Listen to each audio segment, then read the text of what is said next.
ಕಡಲೆ ಇರಲಿ, ಹಲಸಂದೆ ಬೀಜ, ಕಪ್ಪು ಕಡಲೆ ಅಥವಾ ಬಿಳಿ ಕಡಲೆ, ಎಲ್ಲವೂ ಸ್ವಾದಿಷ್ಟವಾಗುತ್ತೆ.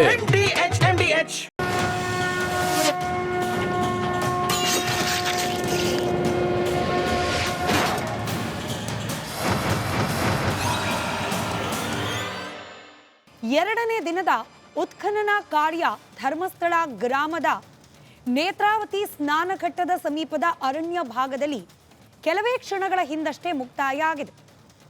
13 ಸ್ಥಳಗಳನ್ನ ದೂರು ಕೊಟ್ಟ ಅನಾಮಧೇಯ ವ್ಯಕ್ತಿ, ಅಂದ್ರೆ ತಾನೇ ಖುದ್ದಾಗಿ ನೂರಾರು ಶವಗಳನ್ನ ಹೂತಿಟ್ಟಿದ್ದೇನೆ, ತನಿಖೆ ನಡೆದರೆ ಆ ಎಲ್ಲಾ ಜಾಗಗಳಲ್ಲಿರುವ ಅಸ್ಥಿಪಂಜರಗಳನ್ನ ಹೊರಗೆಡವಿ ಅದರ ಹಿಂದಿರುವ ನಿಗೂಢ ಸಾವು ಹಾಗೆ ಅತ್ಯಾಚಾರ ಪ್ರಕರಣಗಳು, ಕೊಲೆ ಪ್ರಕರಣಗಳನ್ನ ಬಯಲಿಗೆ ತರಬಲ್ಲೆ ಅಂತ ಹೇಳಿ ನ್ಯಾಯಾಧೀಶರ ಸಮ್ಮುಖದಲ್ಲಿ ಹೇಳಿಕೆಯನ್ನ ನೀಡಿದ್ದ ವ್ಯಕ್ತಿ, ಆತನ ಸಮ್ಮುಖದಲ್ಲೇನೆ ಒಟ್ಟು 13ರ ಪೈಕಿ ಇವತ್ತು 5 ಸ್ಥಳಗಳಲ್ಲಿ ಉತ್ಖನನ ಕಾರ್ಯ ಮಾಡಲಾಯಿತು.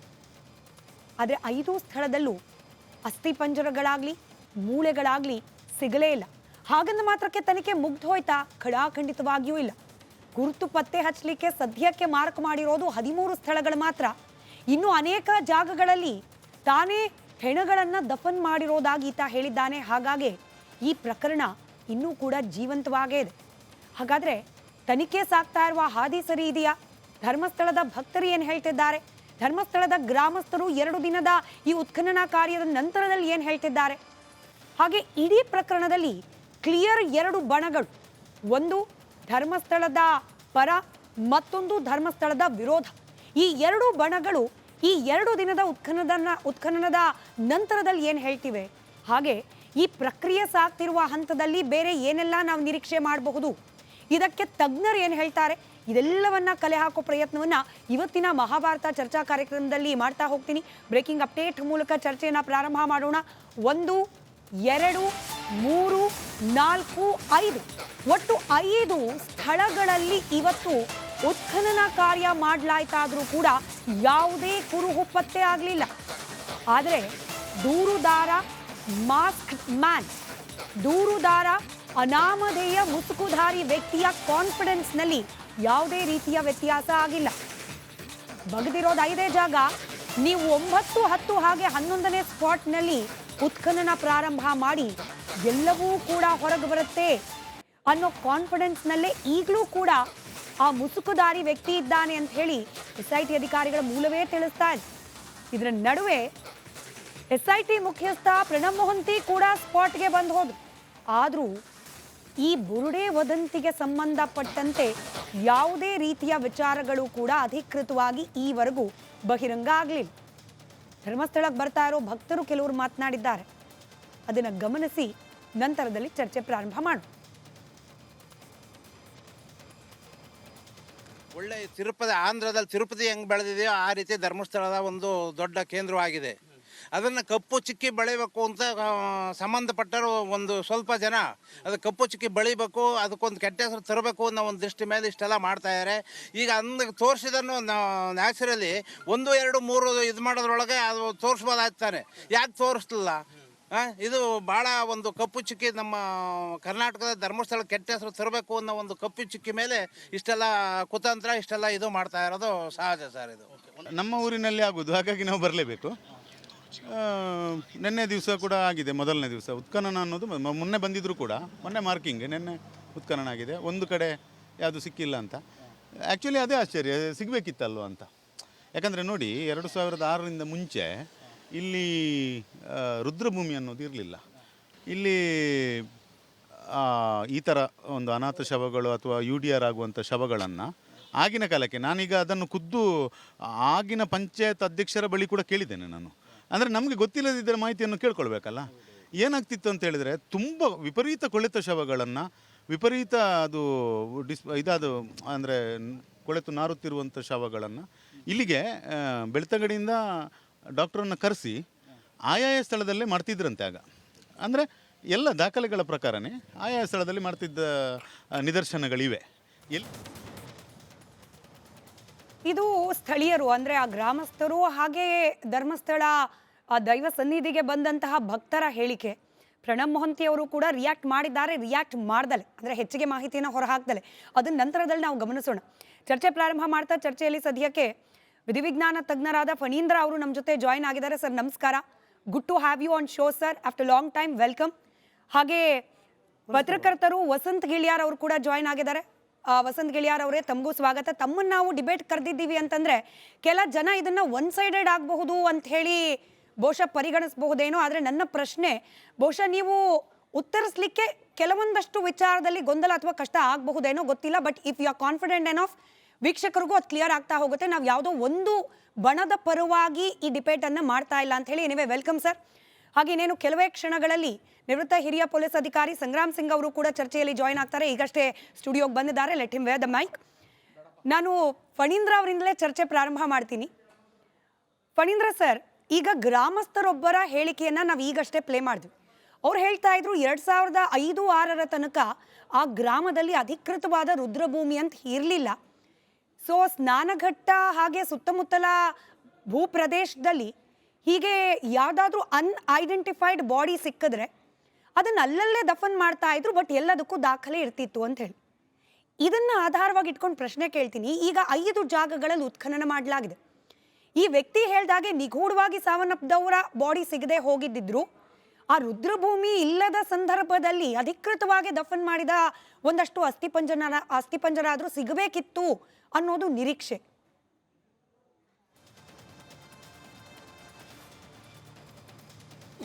ಮೇಡಮ್ ನೋಡಿ, ಈ ಒಂದು ಪ್ರಕರಣದಲ್ಲಿ ಇದುವರೆ ತನಕ ಆಗಿರೋ ಒಂದು ಡೆವಲಪ್ಮೆಂಟ್ಸ್ ಪ್ರಕಾರ ಅಥವಾ ನಮ್ಮ ಇನ್ವೆಸ್ಟಿಗೇಷನಲ್ಲಿ ಒಂದು ಬ್ಯೂಟಿಫುಲ್ ಸ್ಟೇಟ್ಮೆಂಟ್ ನಾವು ನೋಡ್ತಾ ಇರ್ತೀವಿ, everything is fine unless it is questioned ಅಂದ್ಬಿಡು ಅಂತ. ಇದುವರೆ ತನಕ ಅವ್ರೇನು ರುದ್ರಭೂಮಿ ಇಲ್ದೇ ಬಾಡಿಗಳನ್ನ ಆ ಜಾಗದಲ್ಲಿ ಏನು ಮಣ್ಣು ಮಾಡ್ತಿದ್ರು, ಯಾವಾಗಿನ ತನಕ ಆ ಜಾಗದಲ್ಲಿ ಮಣ್ಣು ಮಾಡ್ತಿದ್ರು ಮತ್ತು ಆ ಮಣ್ಣು ಮಾಡಿ ನಿಲ್ಲಿಸಿದ ನಂತರ ಆಗಿರುವಂಥ ಕೆಲವು ಕ್ಲೈಮ್ಯಾಟಿಕ್ ಚೇಂಜಸ್ ಅಂದರೆ ಎನ್ವಿರಾನ್ಮೆಂಟಲ್ ಚೇಂಜಸ್ ಬಗ್ಗೆ ಕೂಡ ಒಂದು ಸೂಕ್ಷ್ಮವಾಗಿ ನಾವು ಪರಿಗಣಿಸಬೇಕಿದೆ. ಅದು ಮಳೆ ಬರುತ್ತೆ ಅಥವಾ ಫ್ಲಡ್ ಆಗುತ್ತೆ, because over A period of time ಆ ಲೇಯರ್ ಆಫ್ ಅರ್ತ್ ಇರುತ್ತಲ್ಲ, ಅಂದರೆ ಮಣ್ಣು ಏನಿರುತ್ತೆ ಅದು ಬೆಳೀತಾ ಹೋಗೋ ಜಾಗಗಳು ಕೆಲವುದಿರುತ್ತೆ ಮತ್ತು ಅದು ಕರಗುವಂಥ ಜಾಗಗಳು ಕೆಲವುದಿರುತ್ತೆ. ಸೊ ಈ ಜಾಗದಲ್ಲಿ ಆ ಹೊಸ ಮಣ್ಣು ಬಂದಿದೆಯಾ ಅಥವಾ ಕರಗೋಗಿದೆಯಾ ಅಂತ ಬಹುಶಃ ಅಲ್ಲಿರೋರಿಗೆ ಸ್ವಲ್ಪ ಯೋಚನೆ ಮಾಡಿದಾಗ ಗೊತ್ತಾಗತ್ತೆ ಈ ವಿಚಾರಗಳೆಲ್ಲ. ಮತ್ತು ಇವಾಗ ನಾವು ನೋಡ್ತಿರೋ ಪ್ರಕಾರ ಬರೀ ಒಂದು 2 ಅಡಿಗೂ 2 ಅಡಿಗೂ ಏನು ಐಟಮ್ ಸಿಕ್ಕಿದೆ ಅಂತಲೂ ವದಂತಿಗಳು ಹಾಡಾಡ್ತಿದೆ. 2 ಅಡಿ 2 ಅಡಿಗೆ ಯಾವುದೋ ಒಂದು ಬಾಡಿನ ಹೂತಾಕಿದ್ದಾರೆ ಅಂತ ಕೇಳಿದ್ರೆ, ಅಂದರೆ ಹೂತಾಕಿದಾಗ ಒಂದು 6 ಅಡಿನೋ 8 ಅಡಿನೋ ಆಳ ತೋಡಿರ್ತಾರೆ. ಓಕೆ, ಇವಾಗ 2 ಅಡಿ ಸಿಕ್ಕಿದೆ ಅಂತ ಒಂದು ಪಾಸಿಬಿಲಿಟಿ ತೊಗೊಂಡ್ರು ಕೂಡ ಅದ್ರ ಬಗ್ಗೆ ಇರುವಂಥ ಅನಾಲಿಸಿಸ್ ಬೇರೆ, ಅಥವಾ ಅಲ್ಲಿ ಏನೋ ಒಂದು ಕ್ಲೈಮ್ಯಾಟಿಕ್ ಕಂಡೀಷನ್ಸಲ್ಲಿ ವ್ಯತ್ಯಾಸ ಆಗಿಲ್ಲ, ಇರೋ ಥರನೇ ಇದೆ, ಅಥವಾ ಒಂದು ತುಂಬ ಮೈನ್ಯೂಟ್ ಚೇಂಜಸ್ಗಳಾಗಿದೆ ಅಂತ ಹೇಳಿದಾಗ ಅದಕ್ಕಿರೋ ಕನ್ಸಿಡರೇಷನ್ ಬೇರೆ. ಹಾಗಿದ್ದಾಗ ಆ 2 ಅಡಿ 2 ಅಡಿಗೆ ಸಿಗುವಂಥ ಒಂದು ಆರ್ಟಿಕಲ್ಸ್ಗಳೇನಿದೆ ಅದು ಈ ಥರ ಒಂದು ಪ್ರಕರಣಕ್ಕೆ ಸಂಬಂಧಪಟ್ಟಿದ್ದ ಇಲ್ವಾ, ಅದು ಫರ್ದರ್ ಇನ್ವೆಸ್ಟಿಗೇಷನ್ ಶುರು ಆಗಬೇಕಿದೆ. ಬಟ್ ಅವ್ರು ಹಳ್ಳಿಯವ್ರು ಹೇಳ್ತಿರೋ ಪ್ರಕಾರ ಆ ಹಳೆ ಕಾಲದಲ್ಲಿ ಅದು ರುದ್ರಭೂಮಿ ಇಲ್ದಿರೋ ಟೈಮಲ್ಲಿ ಇದನ್ನು ತೊಗೊಂಡು ಮಣ್ಣು ಮಾಡ್ತಿದ್ರು ಅಂತ ಕೇಳಿದ್ರೆ, ಜೊತೆಗೆ ಅವರು ಅದು ರವಿಕೆ ಸಿಕ್ಕಿದೆ ಅಂತನೋ ಅಥವಾ ಪ್ಯಾನ್ ಕಾರ್ಡು ಡೆಬಿಟ್ ಕಾರ್ಡ್ ಸಿಕ್ಕಿದೆ ಅಂತನೋ ಮಾಡಿದ್ರೆ, ಅದೆಲ್ಲ ಸೇರಿಸಿ ಅವರು ಹೂತಿಟ್ಟಿರ್ಬೇಕಾದ್ರೆ ಅದ್ರ ಜೊತೆಗೆ ಒಂದು ಅಸ್ಥಿಪಂಜರ ಕೂಡ ಸಿಗಬೇಕಿದೆ. ಸೊ ಈ ಒಂದು ವಿಚಾರದಲ್ಲಿ ಬಹುಶಃ ಅಲ್ಲಿರುವಂಥ ಒಂದು ಪೊಲೀಸ್ ಟೀಮ್ ಇರ್ಬೋದು, ಬೇರೆ ಸಿಕ್ಕಿದೆ ಅಂತ ಹೇಳಲಾಗ್ತಿರುವ ವಸ್ತುಗಳ ಬಗ್ಗೆ ಪ್ರತ್ಯೇಕವಾಗಿ ಪ್ರಶ್ನೆ ಕೇಳ್ತೀನಿ ಫಣೀಂದ್ರ ಸರ್. ಅಂದ್ರೆ ಈಗೇನು ರವಿಕೆ ಐಡೆಂಟಿಟಿ ಕಾರ್ಡ್ ಇದ್ರ ಬಗ್ಗೆ ಪ್ರತ್ಯೇಕವಾಗಿ ಪ್ರಶ್ನೆ ಕೇಳ್ತೀನಿ. But just for my understanding, ಹಾಗೆ ವೀಕ್ಷಕರಲ್ಲೂ ಕೆಲವರಿಗೆ ಈ ಗೊಂದಲ ಬಂದಿರಬಹುದು. 5 ಜಾಗದ ಉತ್ಖನನ ಆಯಿತು, 5 ಜಾಗದಲ್ಲಿ ಏನೂ ಸಿಗಲಿಲ್ಲ. ಇಂಥ ಹಂತದಲ್ಲಿ ನೀವು ಕೂಡ ಅನೇಕ ಇಂಥ ಪ್ರಕರಣಗಳಲ್ಲಿ ಆ ಟೀಮ್ನಲ್ಲಿ ಇದ್ದವರಾಗಿ ನಿಮ್ಮ ಅನುಭವದ ಆಧಾರದ ಮೇಲೆ ಹೇಳೋದಾದರೆ, ಈ ಸದ್ಯಕ್ಕೆ 5 ಜಾಗದ ಉತ್ಖನನದ ನಂತರದಲ್ಲಿ ಆ ದೂರುದಾರನ ಮನಸ್ಥಿತಿ ಹಾಗೆ ತನಿಖಾಧಿಕಾರಿಗಳ ಮನಸ್ಥಿತಿ ಮೇಲೆ ಏನಾದರೂ ಪರಿಣಾಮ ಬೀರ್ಲಿಕ್ಕೆ ಸಾಧ್ಯವಾ? Because we have also many other spots to be excavated ಇನ್ನೂ ಕೂಡ. ನಿಜ ಆ್ಯಸ್ ಎ ಪ್ರೊಸೀಜರಲ್ ಆಸ್ಪೆಕ್ಟು ಈ ಒಂದು ವಿಸಿಲ್ ಬ್ಲೋವರ್ಗೆ ಫಸ್ಟು ಮಂಪರು ಪರೀಕ್ಷೆ ಮಾಡಿಸ್ತೀವಿ ಅಂತ ಕೂಡ ಒಂದು ಪ್ರಪೋಸಲ್ ಇತ್ತು. ಓಕೆ, ಬಹುಶಃ ಅದು ಮಾಡಿಸಿದ್ರೆ ಈ ಓವರಾಲ್ ನರೇಟಿವ್ ಏನಿದೆ ಅದು ನಿಜನ ಸುಳ್ಳ ಅಂತ ಗೊತ್ತಾಗಿ ಅದು ನಿಜ ಆಗಿದ್ರೆ ಮಾತ್ರ ಪ್ರೊಸೀಡ್ ಮಾಡೋವಂಥ ಒಂದು ಅಪ್ರೋಚ್ ತೊಗೋಬೋದಾಗಿತ್ತೇನೋ ಬಹುಶಃ ಇದೊಂದು way of thinking. But otherwise 5 ಜಾಗದಲ್ಲಿ ಕೂಡ ಒಂದು ಕೂಡ ಅಸ್ಥಿಪಂಜರ ಸಿಕ್ಕಿಲ್ಲ. ಅಂದರೆ ಅನ್ಯಾಚುರಲ್ ಆಗಿ ಅವರು ಹೂತಿಟ್ಟಿರುವಂಥ ಅಸ್ಥಿಪಂಜರ ಇರ್ಬೋದು ಅಥವಾ ನ್ಯಾಚುರಲ್ ಆಗಿ ಹೂತಿಟ್ಟಿರುವಂಥ ಅಸ್ಥಿಪಂಜರಗಳು ಕೂಡ ಸಿಕ್ಕಿಲ್ಲ ಅಂತ ಕೇಳಿದ್ರೆ ನಾವು ಎಲ್ಲೋ ಒಂದು ಕಡೆ ಕ್ಯಾಲ್ಕುಲೇಷನ್ ತಪ್ಪಾಗಿದೆ. ಅಂದರೆ ಆ ಒಂದು ಮಣ್ಣಿನ ಒಂದು ಲೇಯರ್ ಏನಿದೆ ಅಲ್ಲಿ ಸ್ವಲ್ಪ ಒಂದು ಕ್ಯಾಲ್ಕುಲೇಷನ್ ಎಲ್ಲೋ ಒಂದು ಕಡೆ ಮಿಸ್ ಆಗಿದೆ. ಬಿಕಾಸ್ ನ್ಯಾಚುರಲಿ ಕೂಡ ಅಲ್ಲಿ ಹೂತಿಟ್ಟಿರ್ಬೇಕಾದ್ರೆ ಆಗದಾಗ ಜಾಗ ಸಿಗಬೇಕಿದೆ. ಸೊ ಬಹುಶಃ ಇನ್ನು ಮುಂದಕ್ಕೆ ಅದು ಒಂದು ಅಪ್ರೋಚ್ ತೊಗೊಂಡು ಮಾಡ್ತಾರೆ ಅನ್ನೋಂಥ ಒಂದು ನಂಬಿಕೆ ಇದೆ. ರೈಟ್ ಸರ್, ನಮ್ಮ ಜೊತೆಯಲ್ಲಿ ಹಿರಿಯ ವಕೀಲರಾದ ಬಾಲನ್ ಅವರು ಕೂಡ ಜಾಯ್ನ್ ಆಗಿದ್ದಾರೆ. ಸರ್ ನಮಸ್ಕಾರ, ಕಾರ್ಯಕ್ರಮಕ್ಕೆ ಸ್ವಾಗತ. 5 ಜಾಗಗಳ ಉತ್ಖನನ ಆಯಿತು, ಹಾಗಂದ ಮಾತ್ರಕ್ಕೆ ನಾವು ಮುಗದೇ ಹೋಯ್ತು ತನಿಖೆ ಅಂತೇಳಿ ನಾವಿಲ್ಲಿ ಜಡ್ಜ್ಮೆಂಟ್ ಪಾಸ್ ಮಾಡ್ತಿಲ್ಲ. ಆದರೆ ಆತನ ಕಾನ್ಫಿಡೆನ್ಸ್ ಎಷ್ಟಿತ್ತು ಅಂತಂದರೆ ಮೊದಲ ಜಾಗದಲ್ಲೇನೆ ಏನೋ ಸಿಕ್ಕಿಬಿಡುತ್ತೆ ಅನ್ನೋ ರೀತಿಯಲ್ಲಿ ಚರ್ಚೆಗಳಾಗ್ತಾ ಇತ್ತು. ಹಿನ್ನಡೆ ಅಂತ ಅನಿಸಬಹುದಾ ಇದು, ಅಥವಾ ಇನ್ನೂ ಕೂಡ ಬಾಕಿ ಇದೆ ತನಿಖೆ ಅಂತ? ನೋಡಿ, ಇದು ನೆನ್ನೆ ಮೊನ್ನೆ ವಿಚಾರ ಅಲ್ಲ. ಈಗ ಎಲ್ಲರೂ ಮಾತಾಡೋರು ಜುಲೈ 3ನೇ ತಾರೀಕು ನಂತರ ಮಾತಾಡ್ತಾರೆ. ಇದು 40 ವರ್ಷ ವಿಷಯ. ಅಲ್ಲಿ ಸುಮಾರು ಹುಡುಗಿಯರು ಕಾಣೆ ಆಗಿರೋದು ನಿಜ, ಕೊಲೆ ಆಗಿರೋದು ನಿಜ, ರೇಪ್ ಆಗಿರೋದು ನಿಜ. ಸೌಜನ್ಯ ಯಾರು, ವೇದವಲ್ಲಿ ಯಾರು, ಅನನ್ಯ ಭಟ್ ಯಾರು, ಯಾರು ಇವರೆಲ್ಲ? ಇದು ಎಲ್ಲನೂ ಸಣ್ಣ ಸಣ್ಣ ಹುಡುಗಿಯರು, 17 ವಯಸ್ಸು, 18 ವಯಸ್ಸು, 15 ವಯಸ್ಸು. ಈಗ 367 ಮಿಸ್ಸಿಂಗ್ ಕಂಪ್ಲೇಂಟ್ ಇದೆ. ವೇದವಲ್ಲಿ ಏನಾಯಿತು? ವೇದವಲ್ಲಿ ಯಾರು? ಬ್ರಾಹ್ಮಣ ಹುಡುಗಿ. ಅವ್ರ ಅಪ್ಪ ಯಾರು? ಒಂದು ಕಮ್ಯುನಿಸ್ಟು ಬ್ರಾಹ್ಮಣ. ಚುನಾವಣೆಯಲ್ಲಿ ನಾಮಿನೇಷನ್ ಆಗ್ತಾನೆ. ಅಲ್ಲಿ ಯಾರು ಕಳಿಸಿದ್ದವ್ರಿಗೆ ವಾಪಸ್ ತಗೊಳ್ಳಿ ಅಂತ ಕೇಳಿದ್ಯಾರು? ವಾಪಸ್ ತಗೊಳ್ಳಿ ಅಂತಾರೆ, ತಗೊಂಡಿಲ್ಲ. ಕಂಪ್ಲೇಂಟ್ ಕೊಡ್ತಾರೆ, ಮಗಳು ನಾಪತ್ತೆ ಆಗ್ತಾಳೆ. ಪೊಲೀಸ್ ಠಾಣೆಗೆ ಹೋಗ್ತಾರೆ, ನನ್ನ ಮಗಳು ಮನೆಗೆ ಬಂದಿಲ್ಲ ಅಂದು.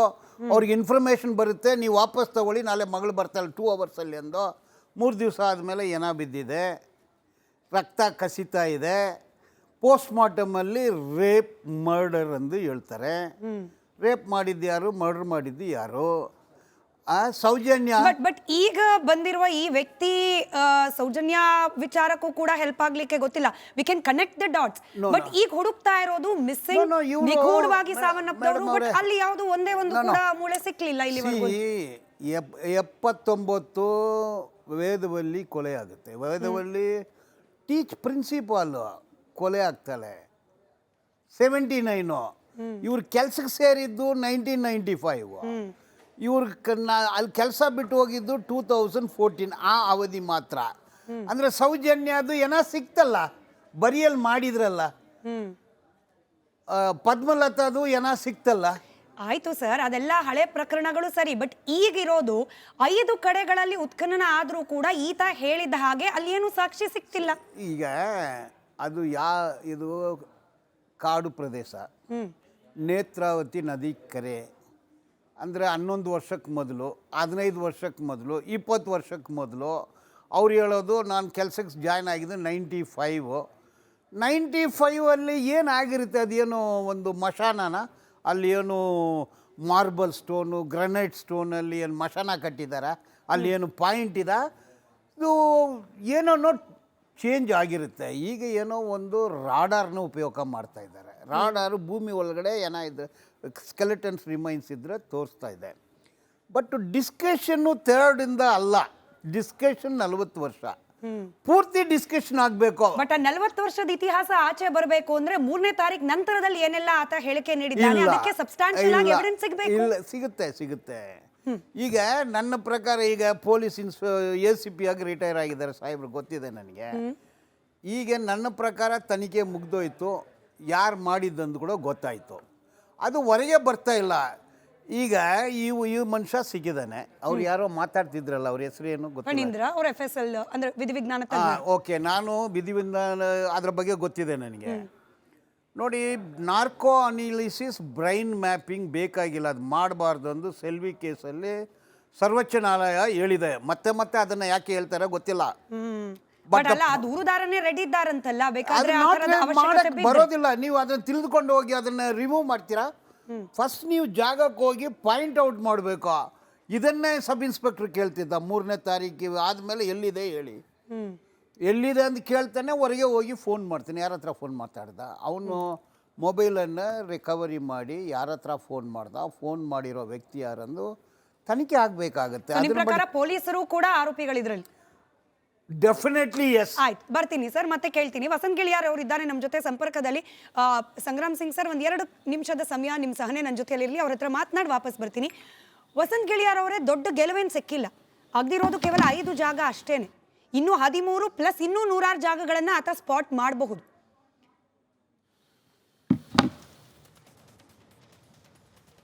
ಮೇಡಮ್, ಈಗ ನಾನು ಅದಕ್ಕಿಂತ ಮೊದಲು ಬಾಲನ್ನ ಎನ್ನುವಂಥ ಒಬ್ಬ ವಕೀಲರು ಹೇಳಿದ ಹೇಳಿಕೆಗೆ ಒಂದು ಕೋಟ್ ಮಾಡ್ತೀನಿ. ಅವರು 365 ಮಿಸ್ಸಿಂಗ್ ಕಂಪ್ಲೇಂಟ್ ಅಂತ ಹೇಳ್ತಾರೆ. ಇದು ಎಲ್ಲಿ ಮಿಸ್ಸಿಂಗ್ ಆಗಿರೋದು ಅನ್ನೋದನ್ನ ಅವ್ರು ಹೇಳಬೇಕು. ಆಮೇಲೆ ಪದ್ಮಲತಾ ರೇಪ್ ಆ್ಯಂಡ್ ಮರ್ಡರ್ ಆಗಿತ್ತು ಅಂತೇಳಿ ಪೋಸ್ಟ್ ಮಾರ್ಟಮ್ ರಿಪೋರ್ಟ್ ಹೇಳುತ್ತೆ ಅಂತ ಹೇಳ್ತಾರೆ. ಅದು ಅಲ್ಲಿ ಇವರ ಹತ್ರ ಎಲ್ಲಿ ಡಾಕ್ಯುಮೆಂಟ್ ಇದೆ ಅನ್ನೋದನ್ನ ಇವ್ರು ಹೇಳಬೇಕು. ಈ ಥರ ಕ್ಷೇತ್ರದ ವಿರುದ್ಧ ಏನು ಧರ್ಮಸ್ಥಳದ ಮೇಲೆ ಅನುಮಾನ ಮೂಡುವಂತ ಹೇಳಿಕೆಯನ್ನ ಇವರ ಇಡೀ ಗುಂಪು ಮಾಡ್ತಾ ಬಂದಿದೆ. 2005ನೇ ಇಸ್ವಿಯಲ್ಲಿ ಗುಜರಾತ್ನಲ್ಲಿ ಗೋಧ್ರಾ ನರಮೇಧ 2002ರಲ್ಲಿ ಒಂದು ತೀರ್ಥ ಸೆಟಲ್ಮೆಂಟ್ ಒಂದು ದೂರನ್ನ ಮಾಡ್ತಾರೆ.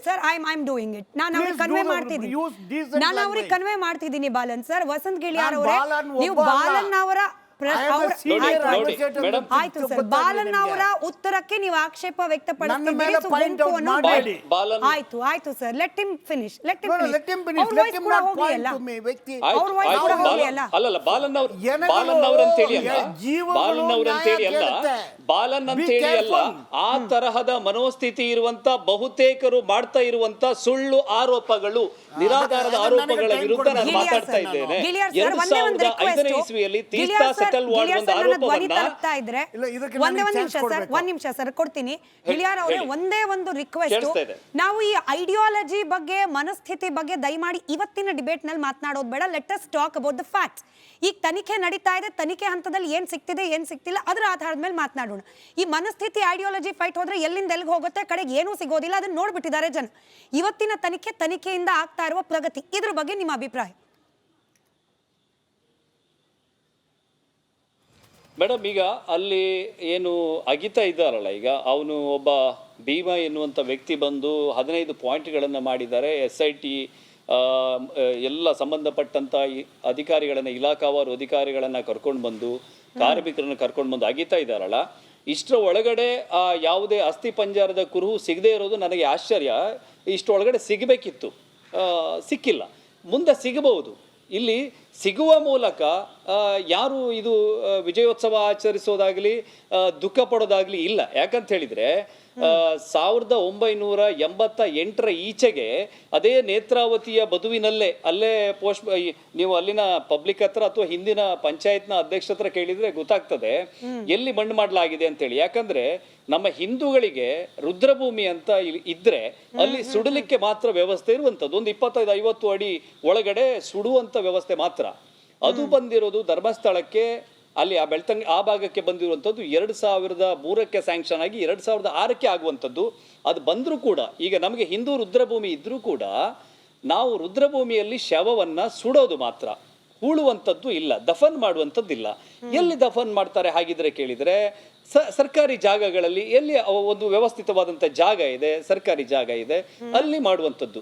ಈಗ 300ಕ್ಕೂ ಅಧಿಕ ಈ 1988ರಿಂದ ಇಲ್ಲಿಯ ತನಕ 300ಕ್ಕೂ ಅಧಿಕ ಏನು ಶವಗಳನ್ನು ದಫನ್ ಮಾಡಿರುವಂಥ ದಾಖಲೆ ಪೊಲೀಸ್ ಇಲಾಖೆಯಲ್ಲೂ ಇದೆ, ಸ್ಥಳೀಯ ಪಂಚಾಯತ್ನಲ್ಲೂ ಇದೆ. ಆ ಡಾಕ್ಯುಮೆಂಟ್ ಎಲ್ಲವೂ ನನ್ನಲ್ಲೂ ಕೂಡ ಇವೆ. ಈಗ ಯಾವ ಭಾಗದಲ್ಲಿ ಹೂಳಲಾಗ್ತಿತ್ತು ಅಲ್ಲ ಗಿಳಿಯಾರ್ ಅವರೇ, ಇವಾಗ ಬಾಲನ್ ಅವ್ರು ಹೇಳ್ತಿರೋದು ಪೊಲೀಸ್ ದಾಖಲೆ ಒಳಗೆ ಸೇರದ 300ಕ್ಕೂ ಅಧಿಕ ಮಿಸ್ಸಿಂಗ್ ಕಂಪ್ಲೇಂಟ್ ಅಲ್ವಾ ಬಾಲನ್ ಅವರೇ? ನೋಡಿ, ಇವರು ಮೊನ್ನೆ ಅವ್ರ ಪಂಚಾಯತ್ ಪ್ರೆಸಿಡೆಂಟು, ವೈಸ್ ಪ್ರೆಸಿಡೆಂಟು, ಅವರು ಆತ್ಮಹತ್ಯೆ ಕಥೆದೆಲ್ಲ ಕಥೆಗಳು ಅವ್ರು ಹೇಳ್ತಾ ಇದ್ದಾರೆ. ಅವ್ರ ಕ್ವಶನ್ ಕೇಳೋಕ್ಕೆ ನಾನು ಉತ್ತರ ಕೊಡ್ತೀನಿ. ಪದ್ಮಲತಾ ತನಿಖೆ ಅಧಿಕಾರಿ ಹೆಸರು ಜಗನ್ನಾಥ್ ರೈ, ಇನ್ಸ್ಪೆಕ್ಟರ್. ಅವರು ಎಲ್ಲನೂ ಸಂಘರ್ಷಿ ಚಾರ್ಜ್ ಶೀಟ್ ಮಾಡುವ ಸಂದರ್ಭದಲ್ಲಿ ಅವ್ರನ್ನ ವಾಪಸ್ ತಗೊಂಡ್ರು. ತದನಂತರ ಮಲ್ಲಿಕಾರ್ಜುನ ಸ್ವಾಮಿ ಅನ್ನೋ ಒಂದು DSPಗೆ ಕೊಡ್ತಾರೆ. It is A C reported case. C reported ಅಂದರೆ ಯಾರು ಪತ್ತೆ ಹಚ್ಚಕ್ಕೆ ಆಗಲಿಲ್ಲ ಅಂದು. It is a open case. Padmalatha ಕೊಲೆ ಆಗಿಲ್ವಾ, ರೇಪ್ ಆಗಿಲ್ವಾ, ಅವ್ರು ಹೇಳ್ಬೇಕು. ಸೌಜನ್ಯ ಅದು ಪೋಸ್ಟ್ ಮಾರ್ಟಮ್ ರಿಪೋರ್ಟ್ ನಾನು ನೋಡಿದ್ದೀನಿ. Post mortem report wait a minute ನೀವು ಮಾತಾಡ್ತಿದ್ದಾಗ ಅದಕ್ಕೆ ಡೀಸೆನ್ಸಿ ಇರೋಲ್ಲ ಇವರಿಗೆ. Wait a minute. ವೈಯಕ್ತಿಕವಾಗಿ ಕಾಮೆಂಟ್ಗಳು ಪಾಸ್ ಮಾಡೋದು But ಬೇಡ. ಅವ್ರು ನೀವು ಬೇಡ, ವಿಷಯ, ಬೇಡ. ಅವ್ರ ರೇಪ್ ವಿಷಯ. ಆಗಿದೆ ಅಂತ ಅವ್ರು ಮಾತಾಡ್ತಿದ್ದಾಗ ನಾನು ಸುಮ್ಮನೆ ಇರ್ಲಿಲ್ಲ. ಆಯ್ತು. Please wait a minute. Or else you go and talk. ನೋಡಿ ಹೇಳಿ. ಸೌಜನ್ಯ ಅದು ಪೋಸ್ಟ್ ಮಾರ್ಟಮ್ ರಿಪೋರ್ಟು ಬಾಡಿನ ಡಿವೈಡ್ ಮಾಡಿದ್ದಾರೆ. ಒಂದು ಮರಕ್ಕೆ ಕಟ್ಟಿದ್ದಾರೆ ಮತ್ತು ಅಲ್ಲಿರೋ ಕಲ್ಲಿಗೆ ಕಟ್ಟಿದ್ದಾರೆ. ಅವರು ಪೋಸ್ಟ್ ಮಾರ್ಟಮ್ ರಿಪೋರ್ಟಲ್ಲಿ ಡಾಕ್ಟ್ರ್ ಒಪಿನಿಯನ್ನು ವಜೈನಾದಲ್ಲಿ ಬ್ಲೀಡಿಂಗ್ ರಕ್ತ ಕಸಿತಿತ್ತು, ರೇಪು ಮರ್ಡರ್ ಎಂದು ಹೇಳಿದ್ದಾರೆ. ತನಿಖೆ ಸಂದರ್ಭದಲ್ಲಿ ಏನಾಗಿದೆ, ಅವ್ರನ್ನ ಸಂತೋಷ್ ರಾವ್ ಅನ್ನೋ ಒಂದು ಅಮಾಯಕ ಓಕೆ ಮೇಡಮ್, ಅಮಾಯಕ, ಅವನು ಮೆಂಟಲಿ ಅನ್ಸೌಂಡ್, ಮಾತಾಡೋದೇ ಇಲ್ಲ. ಅವನನ್ನು ಪೊಲೀಸ್ನವ್ರಿಗೆ ಒಪ್ಪಿಸಿದ್ದು ಯಾರು? ನಾನು ಹೇಳ್ತೀನಿ, ಅವ್ರು ಹೇಳಿ. ಪೊಲೀಸರಿಗೆ ಒಪ್ಪಿಸಿದ್ದು ಯಾರು? ಮತ್ತೆ ಸರ್ ಇದು ಎಲ್ಲವನ್ನ ಎಲ್ಲರೂ ಮಾತನಾಡಿದ್ದಾರೆ. ಬಟ್ ಮತ್ತೆ ಏನು ಇರೋದು ನಡೀತಲ್ಲ? ಕೋರ್ಟ್ನ ನಿಮ್ಗೆ ಏನ್ ಮುಂದೆ, ಬೇಕಾಗಿತ್ತು ಅದು ಹೇಳಿ? ಕೋರ್ಟ್ನ ಮುಂದೆ ತನಿಖಾಧಿಕಾರಿಗಳ ನಾನು ಮುಂದೆ ಏನ್ ಸಿಂಪಲ್ ಹೇಳಿ? ಪ್ರಶ್ನೆ ಸರ್, ಸಿಂಪಲ್ ಪ್ರಶ್ನೆ. ಸೌಜನ್ಯ ಹಾ. ಬಿಟ್ಬಿಡಿ ಈಗ. ಈಗ ಈಗ ನೀವು ನಾನು ಹೇಳ್ತೀನಿ ನೋಡಿ, ಹೇಳ್ತಿರುವ- ಪೊಲೀಸರು ಯಾರು ಅಮಾಯಕರಲ್ಲ, ಎಲ್ಲ IPS ಆಫೀಸರ್ಸು. ಈ ವಿಷಯಕ್ಕೆ ಬನ್ನಿ. ಅದೇ ಎಲ್ಲರೂ ಯಾರು ಅಮಾಯಕರಲ್ಲ, ಇಂಟಗ್ರಿಟಿ ಇರೋ ಒಳ್ಳೆ ಬೆಸ್ಟ್ ಆಫೀಸರ್ಸು. ಅವ್ರ ಜೊತೆ ಫೋರೆನ್ಸಿಕ್ ಸೈನ್ಸ್ ಎಕ್ಸ್ಪರ್ಟ್ಸ್ ಇದ್ದಾರೆ. ಈಗ ಏನು ಕೇಳೋದಿಲ್ವಾ? ನಾನು ಊತ ಹಾಕಿದೆ ಅಂತ ಹೇಳ್ತಾರೆ ಅವರು. ಯಾರು ನಿಮ್ಮ ಹತ್ರ ಕೊಟ್ಟಿದ್ದು ಕೇಳಿರೋಲ್ಲ? ಪೊಲೀಸರಿಗೆ ಅಷ್ಟು ಜನ ಇಲ್ವಾ? ಕೇಳಿರ್ತಾರೆ. ಯಾರು ಎಲ್ಲಿಂದ ಆಕಾಶದಿಂದ ಬಂತ? ಗಾಡಿನಲ್ಲಿ ತಂದ್ರ? ಏನು ಗಾಡಿ? ಆಯ್ತು ಸರ್, ಅದು ಏನ್ ಸಿಗಬೇಕು. ಬಟ್ಟೆ ಧರಿಸಿದ್ಲು? ಈಗ ಸಿಗಬೇಕು, ಅಲ್ಲಿ ಸಿಕ್ಕ ಮೇಲೆ ಸಿಗುತ್ತೆ. ಕಾನ್ಫಿಡೆನ್ಸ್ ಬಾಲನ್ ಅವರಿಗೆ. ಸಿಗೇ ತನಿಖೆ ಸಿಗುತ್ತೆ. ನಡೆತಿರುವ ಹಾದಿ. ಸಂಗ್ರಾಮ್ ಸಿಂಗ್ ಸರ್, ತಾವು ಇಂಥ ಅನೇಕ ಪ್ರಕರಣಗಳನ್ನ ಗಮನಿಸಿರ್ತೀರಿ. ಹೀಗೆ ಉತ್ಖನನ ಆಗಿ ಕೆಲವೊಂದ್ ಕಡೆ ಅಸ್ಥಿಪಂಜರ ಸಿಕ್ಕಿದ್ದು, ಕೆಲವೊಂದ್ ಕಡೆ ಸಿಗದೇ ಇರೋದು. ಇವಾಗ ನಿಮ್ಮ ಅನುಭವದ ಆಧಾರದ ಮೇಲೆ ತನಿಖೆ ಸರಿಯಾಗಿ ಸಾಗ್ತಾ ಇದೆಯಾ? ದೂರುದಾರ ಹೇಳಿರುವ ಹೇಳಿಕೆಗೆ ಮೇಲೆ ಈಗಲೂ ವಿಶ್ವಾಸ ಇಡೋ ರೀತಿಯಲ್ಲಿ ಇದೆಯಾ ಪರಿಸ್ಥಿತಿ?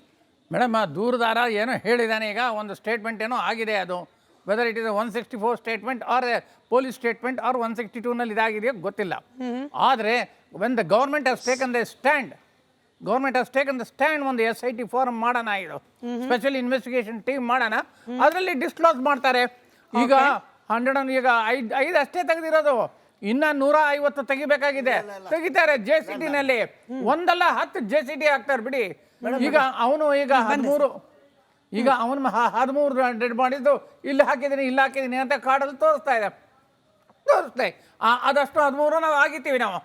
ನಾವು ಪೊಲೀಸ್ನವ್ರ ಕೆಲಸ ಇನ್ನೇನು ಮೇಡಮ್?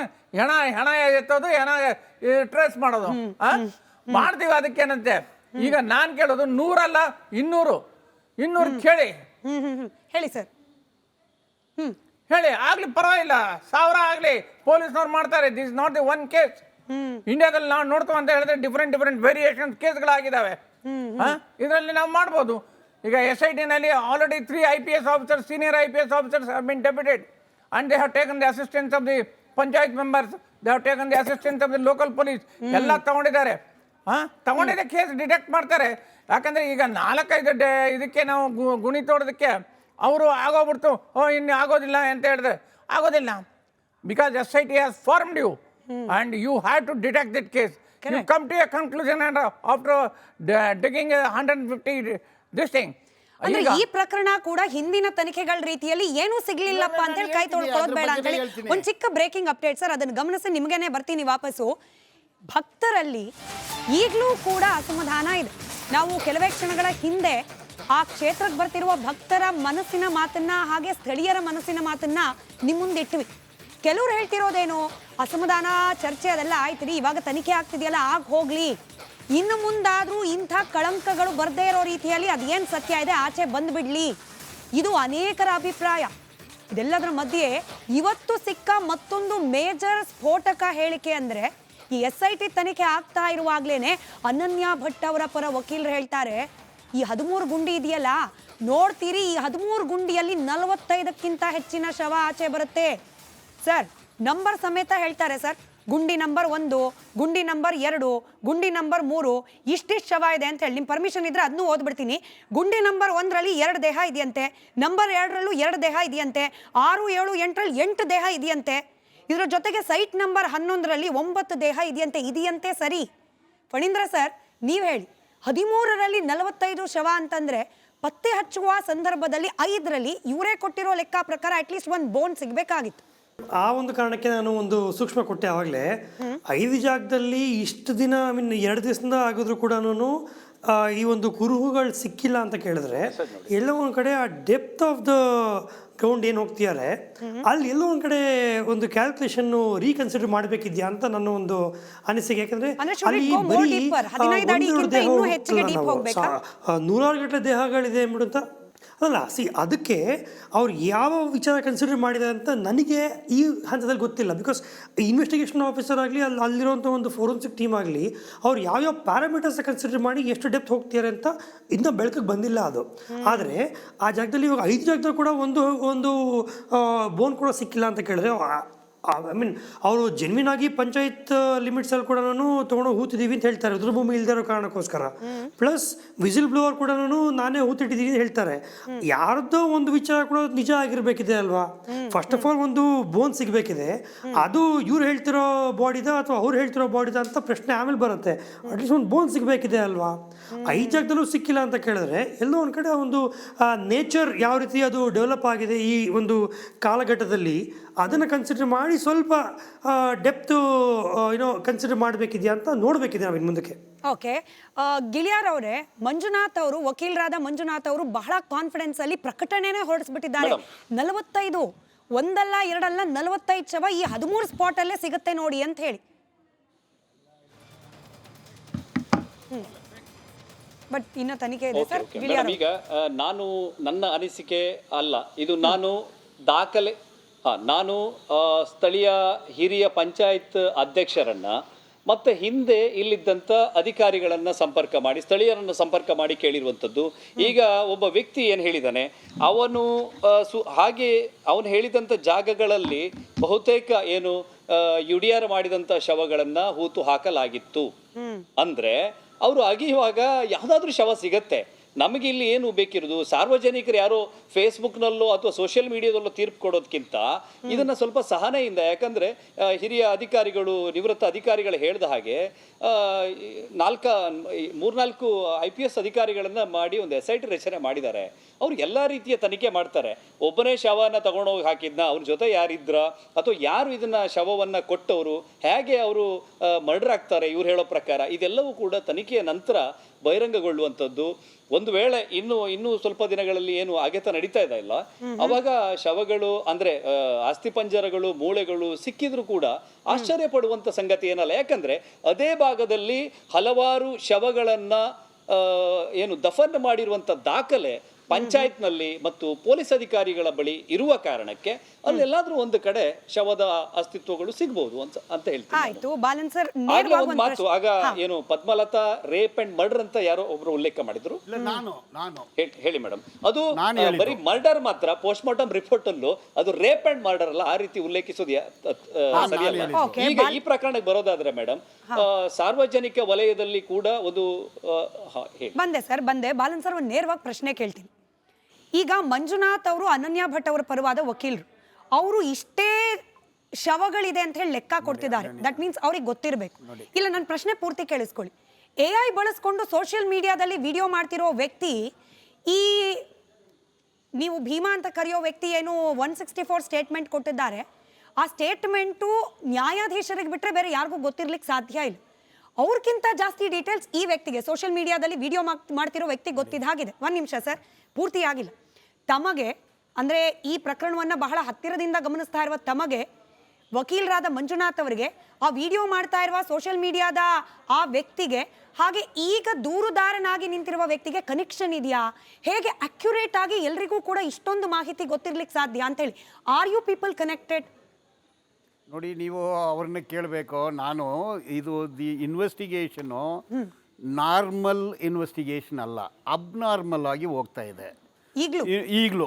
ಅಬ್ನಾರ್ಮಲ್ ಇನ್ವೆಸ್ಟಿಗೇಷನ್ ಸಾಮಾನ್ಯವಾಗಿ ಆ ಒಂದು 164 ಅಲ್ಲ, ಹಳೆ ಕಾನೂನು ಅದು. ಈಗ 183 BNSS, 161, 162 ಎಲ್ಲ ಹೋಯ್ತು. ಈಗ ಮೊದಲು ಜಡ್ಜ್ಮೆಂಟ್ ಏನಿತ್ತು, ನ್ಯಾಯಾಧೀಶರ ಮುಂದೆ 183 BNSS ಸ್ಟೇಟ್ಮೆಂಟ್ ಕೊಟ್ಟರೆ ಸೀಲ್ಡ್ ಕವರಲ್ಲಿ ಅದು ನ್ಯಾಯಾಲಯಕ್ಕೆ ಬರೋದು. ಸುಪ್ರೀಂ ಕೋರ್ಟ್ ಚೇಂಜ್ ಮಾಡಿದ್ದಾರೆ. ಆ ಸ್ಟೇಟ್ಮೆಂಟು ಪೊಲೀಸರ ಕೈಗೆ ಹೋಗಿರುತ್ತೆ. ಅವನು ಹೇಳಿರ್ತಾನೆ. ಈಗ ಪೊಲೀಸರು ಅವನ್ನ ತನಿಖೆ ಮಾಡಿದ್ದಾರೆ, ಕನ್ಫೆಷನ್ ಸ್ಟೇಟ್ಮೆಂಟ್ ಕೊಟ್ಟಿದ್ದಾನೆ. ಅದು ಸೆಕ್ಷನ್ ನೋಡಿದರೆ 211 ಹಾಕಿದ್ದಾರೆ, ಫಾಲ್ಸ್ ಇನ್ಫಾರ್ಮೇಷನ್ ಅಷ್ಟೇ. ಈಗ ಏನು ಕ್ರೈಮ್ ನಂಬರ್ 39/2025 ರಿಜಿಸ್ಟರ್ ಆಗಿದೆ, ಅದೇನು ಮರ್ಡರ್ ಕೇಸ್ ಅಲ್ಲ, ಅದೇನು ಮಿಸ್ಸಿಂಗ್ ಕೇಸ್ ಅಲ್ಲ, ರೇಪ್ ಇಲ್ಲ, ಏನಿಲ್ಲ. ಫಾಲ್ಸ್ ಇನ್ಫಾರ್ಮೇಷನ್ ಅನ್ನೋ ಕೇಸನ್ನು ದಾಖಲು ಮಾಡಿಕೊಂಡು ತನಿಖೆ ಆಗ್ತಾಯಿದೆ. ಈಗ ಇದು 302 ಕನ್ವರ್ಟ್ ಆಗುತ್ತಾ ಇಲ್ವೋ ಅನ್ನೋದು ತನಿಖೆ ಆಗಬೇಕು. ನನ್ನ ಪ್ರಕಾರ ಪೊಲೀಸರು ಈಗ ACP ಸಾಹೇಬ್ರು ಇದ್ದಾರೆ, ಇವ್ರು ಚಾರ್ಜ್ ಶೀಟ್ ಹಾಕಿರೋದು, ಅವ್ರನ್ನ ಕ್ರಾಸ್ ಎಕ್ಸಾಮಿನೇಷನ್ ಕೂಡ ಮಾಡಿದ್ದೀನಿ. ಈಗ ಇವನು ಹೇಳ್ದ ನಾನೇ ಊತಾಗ್ದೆ. What is the next question? ಯಾರು ಕೊಟ್ಟಿದ್ದೀನಾ ಹೇಳಿಲ್ವ ಅವರು? ಅದನ್ನ ಯಾಕೆ ಒಳಗೆ ಅವ್ರನ್ನ ಯಾಕೆ ಅರೆಸ್ಟ್ ಮಾಡಿಲ್ಲ? Why the police depending on only the whistle blower? ಅಂದ್ರೆ ಸರ್ ನಿಮಗೆ ಸಾಕ್ಷ್ಯ ಸಿಗೋಕ್ಕೂ ಮುಂಚೆನೆ ಅಲ್ಲ ಬಾಲನ್ ಸರ್, ಸಾಕ್ಷ್ಯ ಸಿಗೋಕ್ಕೂ ಮುಂಚೆನೆ ಆತ ಯಾರ ಮೇಲೆ ಆರೋಪ ಮಾಡಿದಾನೆ ಅದನ್ನ ಎನ್ಕ್ವೈರಿ ಮಾಡ್ಬೇಕಾ? ಮಾಡಬೇಕು, ಅದೇ ಕಾನೂನು ಹೇಳುತ್ತೆ. ಮೊದಲು 45A ನೋಟಿಸ್ ಸಂಗ್ರಾಮ್ ಸರ್, ಹೌದು, ಸಾಕ್ಷ್ಯ ಸಿಗ್ಲಿಕ್ಕೆ ಮುಂಚೆನೇನೆ ಆತ ಯಾರ ಹೆಣ ಕೊಟ್ಟಿದ್ರು ನನಗೆ ಅಂತ ಹೇಳ್ತಿದ್ದಾನೆ, ಅವ್ರು ಎನ್ಕ್ವೈರಿ ಮಾಡ್ಬೇಕಲ್ಲ. ಈಗ ಯಾರು ಸ್ಟೇಟ್ಮೆಂಟ್ ಕೊಡ ಸಾಹೇಬ್ರೆ, ನೀವು ಪೊಲೀಸ್ ಮೇಲೆ ಇದು ಮಾಡಬೇಡಿ, ಅರ್ಥ ಆಯ್ತೇನೋ? ಅವ್ರು ಏನು ಸ್ಟೇಟ್ಮೆಂಟ್ ಕೊಟ್ಟಿದ್ದಾರೆ not 164 statement, treated as an accused in crime number 29 of Dharmasthala police station. ಏನು ಕ್ರೈಮ್ ಸೆಕ್ಷನ್ ಏನಾಗಿದೆ ಸ್ವಾಮಿ? ತಾವು ಅಡ್ವೊಕೇಟ್ ಇದ್ದೀರಾ?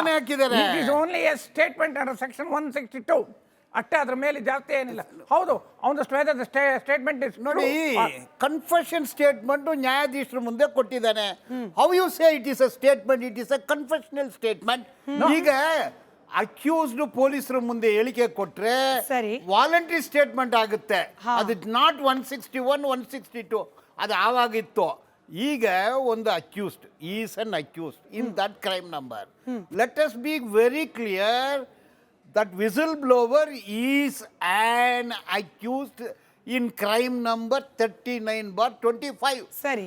Whatever statement he gives before police is not a witness statement, it is a confession statement. Balan sir, ನೀವು ಹೇಳಿದ ನನಗೆ ಅರ್ಥ ಆಯ್ತು.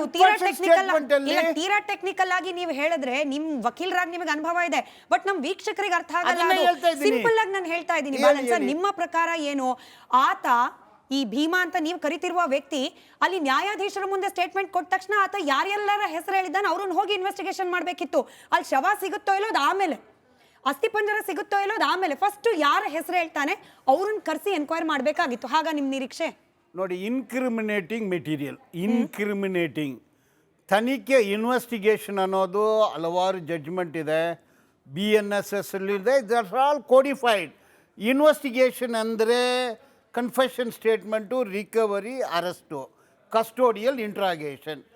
ನೀವು ಕಸ್ಟೋಡಿಯಲ್ ಇಂಟ್ರಾಗೇಷನ್ ಯಾಕೆ ಮಾಡ್ತಾ ಇಲ್ಲ? Why you are not disclosing the name divulged by the whistle blower accuse? ಅರ್ಥ ಆಯ್ತು. ಹಿಂಗಂದಾಗ ಗಿಳಿಯಾರ್ ಅವರೇ, ಅನುಮಾನ ಏನ್ ಬರುತ್ತೆ ಅಂತಂದ್ರೆ ಅಲ್ಲಿ ಸಾಕ್ಷ್ಯ ಸಿಗುತ್ತೋ ಇಲ್ಲೋ, ಯಾರ ಹೆಸರಿದೆ ಅವ್ರನ್ನ ಕರೆದು ಮೊದಲು ಎನ್ಕ್ವೈರ್ ಮಾಡಿ ಅಂದಾಗ ಇಲ್ಲಿ ಇಂಪಾರ್ಟೆಂಟ್ ಸಾಕ್ಷ್ಯನ ಅಥವಾ ಆರೋಪ ಯಾರ ಮೇಲೆ ಬಂದಿದೆ ಆ ವ್ಯಕ್ತಿಗಳನ್ನ ಜನರ ಮುಂದೆ ತರೋದು ಅಥವಾ ಎನ್ಕ್ವೈರಿ ಆಫೀಸರ್ ಮುಂದೆ ತರೋದು ಯಾವುದು ಮುಖ್ಯ ಅನ್ನೋ ಅನುಮಾನ ಬರುತ್ತೆ.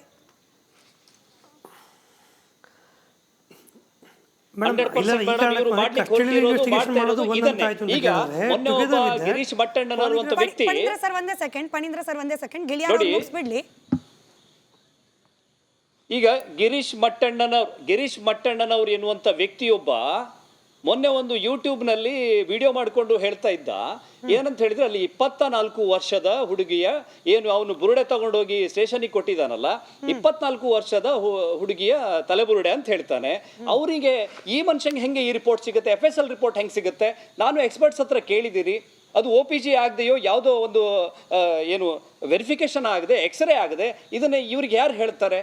24 ವರ್ಷದ ಹುಡುಗಿಯ ತಲೆಬುರುಡೆ ಎನ್ನುವ ರೀತಿಯಲ್ಲಿ ಇವರು ಹೇಗೆ ಸಾರ್ವಜನಿಕವಾಗಿ ಅದನ್ನ SIT ಅಧಿಕಾರಿಗಳು ಹೇಳದೆ ಯಾವ ಅಧಿಕಾರಿಗಳು ಇವ್ರಿಗೆ ಹೇಗೆ ಸೋರ್ಸ್ ಸಿಗುತ್ತೆ? ಅಂದ್ರೆ ಧರ್ಮಸ್ಥಳದ ಮೇಲೆ ಅಥವಾ ಈ ಕ್ಷೇತ್ರದ ಮೇಲೆ ಗೂಬೆ ಕೂರಿಸೋದು ಇವರ ಉದ್ದೇಶ.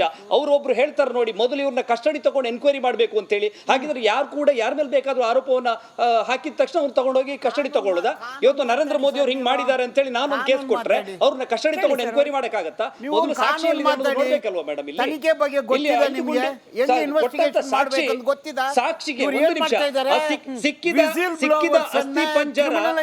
ಅಸ್ಥಿಪಂಜರದ ತುಣುಕುಗಳು ಎಲ್ಲಿಂದ ಬಂತು ಎನ್ನುವುದನ್ನು ಕೂಡ ತನಿಖೆ ಮಾಡಬೇಕಲ್ವಾ? ಕೊಲೆ ಮಾಡಿರೋನು ಕೊಲೆಗಾರ, ರೇಪ್ ಮಾಡಿರೋನು rapist. They should go to gallows. ಯಾರನ್ನೋ ಯಾರು ಪ್ರೊಟೆಕ್ಟ್ ಮಾಡೋಕ್ಕಾಗಲ್ಲ. ಸತ್ಯ ಹೊರಗೆ Are you ಬಂದೇ passing ಸ್ವಾಮಿ, the ಬರುತ್ತೆ. judgment ಕೊಲೆ balance? ಮಾಡಿರೋನು ಕೊಲೆಗಾರ, ತನಿಖೆ ರೇಪ್ ಆಗೋಕ್ ಮುಂಚೆ ಮಾಡಿರೋನು ನೀವು ರೇಪಿಸ್ಟ್ ಅಂತ judgment ಹೇಳಿ pass ಚಿಕ್ಕ ಮಾಡ್ತಿದ್ದೀರಾ? ಮಕ್ಕಳಿಗೆ ಹಿಂಗ್ ಅನುಮಾನ ಗೊತ್ತಾಗುತ್ತೆ. ಬರುತ್ತೆ ವೀಕ್ಷಕರಿಗೆ. ರೇಪಿಸ್ಟು. ಹಾ. ಕೊಲೆ ಮಾಡಿರೋನು ಕೊಲೆಗಾರ. ಈಗ ತನಿಖೆ ನಡೀತಿದೆ. ತನಿಖೆನಲ್ಲಿ ಗೊತ್ತಾಗ್ಬೇಕು. ಅನನ್ಯ ಅದು ಏನು ಕೊಲೆ ಇಲ್ವಾ? ಅನನ್ಯ ಭಟ್ ಕೊಲೆನಾ ಇಲ್ವಾ? ಸೌಜನ್ಯ ಅನನ್ಯ ಕೊಲೆನಾ ಎಲ್ಲಿದ್ದಾರೆ? ಇಲ್ವಾ? ಅನನ್ಯ ಎಲ್ಲಿದ್ದಾರೆ? ಅನನ್ಯ ಕೊಲೆ ಎಲ್ಲಿ ಯಾರು ಮಾಡಿದ್ದಾರೆ? ಮಾಡಿದ್ದು? ಅನನ್ಯ ಯಾರು? ಅಷ್ಟೇ ಪ್ರಶ್ನೆ. ಎಲ್ಲಿದ್ದಾರೆ ಅನನ್ಯ? ನಾವು ಯಾರ ಮೇಲೆ ಹೇಳ್ತಾ ಇಲ್ಲ. ಪ್ಲೀಸ್ ಒನ್ ಸೆಕೆಂಡ್ ನೋಡಿ, ಆ FIR 2 FIR ನಮ್ಮ ಗಮನಕ್ಕೆ ಬಂದಿದೆ. Crime number 250/2012, column number 4 of the proforma FIR. ಸ್ಥಳ ಧರ್ಮಸ್ಥಳ ಅಂತ ಬರ್ದಿದೆ. ನಾವು ಹೇಳ್ತಾ ಇದೀವ ಯಾವ ಪ್ರಕರಣದ್ದು ಸರ್ ಇದು? ಸೌಜನ್ಯ ಪ್ರಕರಣ 2012. ಆಯ್ತು. ಈಗ ಅಲ್ಲಿ ಬರೋದೆಲ್ಲಾನು ಸ್ಥಳ ಧರ್ಮಸ್ಥಳ. ನಾವು ಏನ್ ಧರ್ಮಸ್ಥಳ ಜನ ಹೋಗ್ತಾರೆ, ನಂಬಿಕೆ ಇದೆ, ಅದ್ರ ಬಗ್ಗೆ ನಾವು ಹೆಂಗ್ ಮಾತಾಡ್ತೀವಿ? Okay okay scene of occurrence ಎಲ್ಲಿ? ಸರಿ ಸರಿ, ಹಾಗಾದ್ರೆ ಒಂದು ಪ್ರಮುಖವಾದ ಪ್ರಶ್ನೆ ಇದಕ್ಕೆ ನಂಗೆ ಸಂಗ್ರಾಮ್ ಸಿಂಗ್ ಸರ್ದು ಉತ್ತರ ಬೇಕು. ಒಂದು ಚಿಕ್ಕ ಬ್ರೇಕ್ ಹೋಗಿ ಬಂದ್ಮೇಲೆ ಯಾರ ಮೇಲೆ ಬೇಕಾದ್ರೂ ಆರೋಪ ಮಾಡಬಹುದು.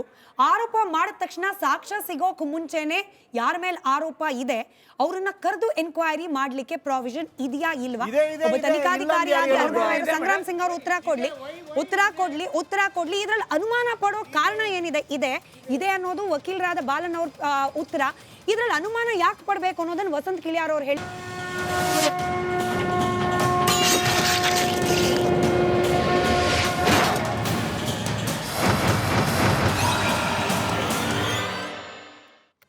Welcome back. Sangram Singh sir, ಈಗ ಈ ವ್ಯಕ್ತಿ ಕೆಲವರ ಮೇಲೆ ಆರೋಪ ಮಾಡಿದ್ದಾನೆ. ಈಗ ಅಸ್ಥಿ ಪಂಜರ ಸಿಗುತ್ತೋ ಇಲ್ವೋ ಮೊದಲು ಅವ್ರನ್ನ ಕರೆದಿ ಇನ್ವೆಸ್ಟಿಗೇಟ್ ಮಾಡಬೇಕಿತ್ತು ಅನ್ನೋದು ಬಾಲನ್ ಸರ್ ವಾದ. ನೀವೇನು ಹೇಳ್ತೀರಿ? ಸರಿ, ಈಗ ಮೇಡಮ್, ಈಗ ಅವನು ಅಕ್ಯೂಸ್ ಸ್ಟೇಟ್ಮೆಂಟ್ ಕೊಟ್ಟಿದ್ದಾನೆ 164 ಆಗಲಿ, ಯಾರು ಹೆಸರು ಹೇಳಿದಾನೋ ಅವ್ರಿಗೆ ಕರೆಸ್ಬೇಕಾಗತ್ತೆ. ಪೊಲೀಸ್ ಸ್ಟೇಷನ್ ಕರೆಸಿ ಏನಪ್ಪ ಇದು ಕತೆ, ಅವ್ರು ಹೇಳಿದಾರಲ್ಲ ಅಕ್ಯೂಸರ್ ಅಂತ ಹೇಳಿದ್ದೆ, ಅವ್ರು ಬಿಟ್ಟಿಡೋಕ್ಕಾಗಲ್ಲ, ಅವ್ರಿಗೆ ಕರಿಬೇಕಾಗಿತ್ತೆ. Whether it is 1 statement or 2 statement or ಎಷ್ಟು ಜನ ಹೇಳಿದ್ರು ಅಷ್ಟು ಜನಕ್ಕೂ ಕರೆಸ್ಬೇಕಾಗುತ್ತೆ. ಪರ್ಟಿಕ್ಯುಲರ್ ಕೇಸಲ್ಲಿ, ಈ ಕೇಸಲ್ಲಿ ಕರೆಸ್ಬೇಕಾಗಿತ್ತು. ಅಂದ್ರೆ ಯಾರು ಹೆಣ ಕೊಟ್ಟಿದ್ದಾರೆ ಅಂತ ಆತ ಹೇಳಿದ್ದ, ಅವ್ನ ಮೇಲ್ ಯಾರಿದ್ರು ಅಂತ ಆತ ಹೇಳಿದ್ದ, ಯಾರು ಕೊಲೆ ಮಾಡಿರಬಹುದು ಅನ್ನೋ ಅನುಮಾನ ಆತನಿಗಿತ್ತು ಅಂತ ಹೇಳಿದ್ದ, ಎಲ್ಲರನ್ನೂ ಕರೆಸ್ಬೇಕು. ಎಲ್ಲರಿಗೂ ಕರೆಸ್ಬೇಕಾಗಿದೆ. This a investigation. It's an investigation, not ಸುಮ್ಮನೆ ಹ್ಯಾಪಜಾರ್ಡ್ ಆಗಿ ಇವ್ರಿಗೂ ಕರೆಸಿದೆ ಇದು ಮಾಡೋಕ್ಕಾಗಲ್ಲ. ದಿಸ್ ಎನ್ SIT ಕೇಸ್ ಆಗಿರೋದು, ಸ್ಪೆಷಲ್ ಇನ್ವೆಸ್ಟಿಗೇಷನ್ ಟೀಮ್ ಆಗಿರುತ್ತೆ. ಅದರಿಂದ ಎಲ್ಲರಿಗೂ ಕರೆಸ್ಬೇಕು, ಕೇಳಬೇಕು ಎಲ್ಲರಿಗೂ, ಹೂವೆರ್ ಇಟ್ ಮೇ ಬಿ. ಮುಖಾಮುಖಿ ಕೂರಿಸ್ಬೇಕು ಅವ್ರನ್ನ, ಮುಖಾಮುಖಿ ಕೂರಿಸ್ಬೇಕು ಅಂತ ಹೇಳ್ತಿದ್ದಾರೆ. ಹೌದಲ್ಲ, ಕೇಳಬೇಕಾಗುತ್ತೆ ಎಲ್ಲ ಈಚ್ ಆ್ಯಂಡ್ ಎವರಿ ಕ್ವಶನ್. ಈಗ ಇವನಿಗೆ ಮಾಡೋದಕ್ಕೆ 40 ಕ್ವಶನ್ಸ್ ಮಾಡಿದ್ರಲ್ಲ, ಹಾಗೆ ಅವ್ರಿಗೆ ಯಾರು ಕರ್ತೀವಿ next this thing witness will be this thing was given the confession statement ಅಲ್ಲಿ ಅವನ ಹೆಸರು ಬಂದಿದೆ. ಎಸ್, ಅವ್ನಿಗೆ ಏನೇನು ಕೇಳಬೇಕು.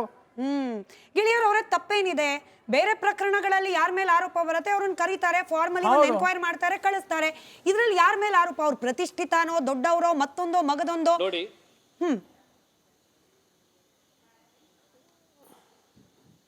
ಮೇಡಮ್, ಕಾನೂನು ಮುಂದೆ ಯಾರು ಕೂಡ ಪ್ರತಿಷ್ಠಿತರಲ್ಲ. ಕಾನೂನೇ ಈ ದೇಶದಲ್ಲಿ ದೊಡ್ಡದು. ಆದರೆ ನಾನು ಹೇಳ್ತಿರುವಂಥದ್ದು, ಪೊಲೀಸ್ ಸಂಗ್ರಹದಲ್ಲಿರುವಂತಹ ದಾಖಲೆಗಳಿವೆ ಇದರಲ್ಲಿ.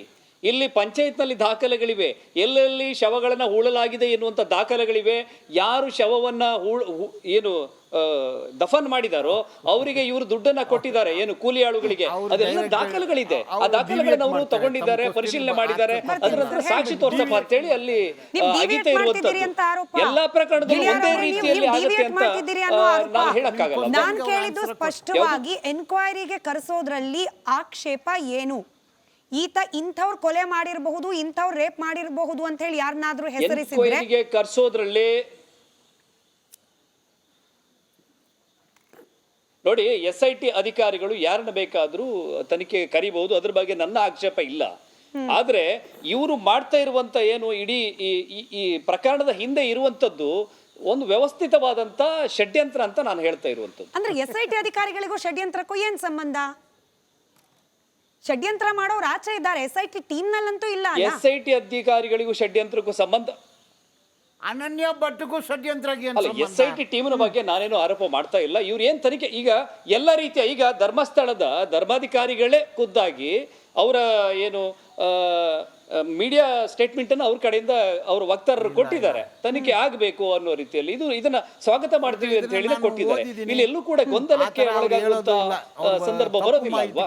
ಏನಿದೆ ಸರ್ ಹಾಗಾದ್ರೆ ತಮ್ಮ ಪ್ರಕಾರ ಏನಿದೆ? ನೋಡಿ, ತನಿಖಾಧಿಕಾರಿಗೆ ಅವ್ರನ್ನ ಅವ್ರು ಸಹಕರಿಸಿ ಒಂದು ಏನು ಹೇಳಿಲ್ಲ. ಪ್ರತಿ ಟೈಮು 2023 2 ಒರಿಜಿನಲ್ ಸೂಟು, ಯಾರು ಇದ್ರ ಬಗ್ಗೆ ಮಾತಾಡಬಾರ್ದು. 24 2 ಒರಿಜಿನಲ್ ಸೂಟು, ಯಾರು ಮಾತಾಡಬಾರ್ದು. 23ನಲ್ಲಿ 3 original suit, 3 writ petition, criminal petition. ಯಾಕಂದ್ರೆ ಯಾರು ಮಾತಾಡಬಾರ್ದು. Why you are afraid of? ಕೋರ್ಟ್ಗೆ ಹೋಗಿ ಯಾರು ಮಾತಾಡಬಾರ್ದು. ಗ್ಯಾಗ್ ಆರ್ಡರ್ ಯಾಕೆ ತರ್ತೀರಾ? John rho order. ಯಾರು ಮಾತಾಡಬಾರ್ದ? ಯಾಕೆ? ಮಾತಾಡಿ ಅಂದ್ ಬಿಡಿ. ಕೋರ್ಟ್ಗೆ ಹೋಗಿ 10 ಪೆಟಿಷನ್ ಹಾಕಿ, ಮೊನ್ನೆ ಒಂದು ಕೇಸ್ ಹಾಕಿದ್ದಾರೆ. ಜೆರಾಕ್ಸ್ ಕಾಪಿಗೆ 9.5 ಲಕ್ಷ ರೂಪಾಯಿ ಖರ್ಚು ಮಾಡಿದ್ದಾರೆ. ಜೆರಾಕ್ಸ್ಗೆ 338 ಜನ ಡಿಫೆಂಡೆಂಟು, 1500 2000 ಪುಟ ಪ್ಲೈಂಟ್ ರಿಟರ್ನ್ ಸ್ಟೇಟ್ಮೆಂಟು. 9.5 ಲಕ್ಷ ಯಾರು ಖರ್ಚು ಮಾಡಿದ್ದು? ಯಾಕೆ ಖರ್ಚು ಮಾಡಬೇಕಾಗಿತ್ತೆ? ಎಷ್ಟು? ಯಾಕೆ ಇಷ್ಟೊಂದು? B open, I am free. ಮಾಡಿ ಬನ್ನಿ, ನೋಡಿ, ನಾನು ಬರ್ತೀನಿ, ನನ್ನನ್ನು ಕೇಳಿ ಬನ್ನಿ. ನೀವು ಯಾರು? ಅವ್ರು ಕರೆಕ್ಟಾಗೇ ಹೇಳಿದರು, ಕಾನೂನಿಗೆ ಮೇಲೆ ಯಾರೂ ಇಲ್ಲ. ಬಟ್ ನಮ್ಮ ಆರೋಪನೇ ಕೆಲವು ವ್ಯಕ್ತಿಗಳು ಕಾನೂನಿಗೆ ಮೇಲೆ ಕೂತ್ಬಿಟ್ಟಿದ್ರು. ಆದ್ರಿಂದ ಆಗ್ತಾ ಇಲ್ಲ. ಲಾ ಮೇಕರು, ಲಾ ಕೀಪರು, ಲಾ ಬ್ರೇಕರು. ಲಾ ಮೇಕರ್, ಲಾ ಬ್ರೇಕರ್ ಆದ್ರೆ ಲಾ ಕೀಪರ್ ಏನ್ ಮಾಡಕ್ಕಾಗುತ್ತೆ? ತನಿಖೆಗೆ ಒಂದ್ ಕಡೆ ನಾವು ಓಪನ್ ಅಂತ ಹೇಳೋದು, ಮತ್ತೊಂದ್ ಕಡೆಯಲ್ಲಿ ಮಾತನಾಡುವವರ ವಿರುದ್ಧ ನೋಡಿ,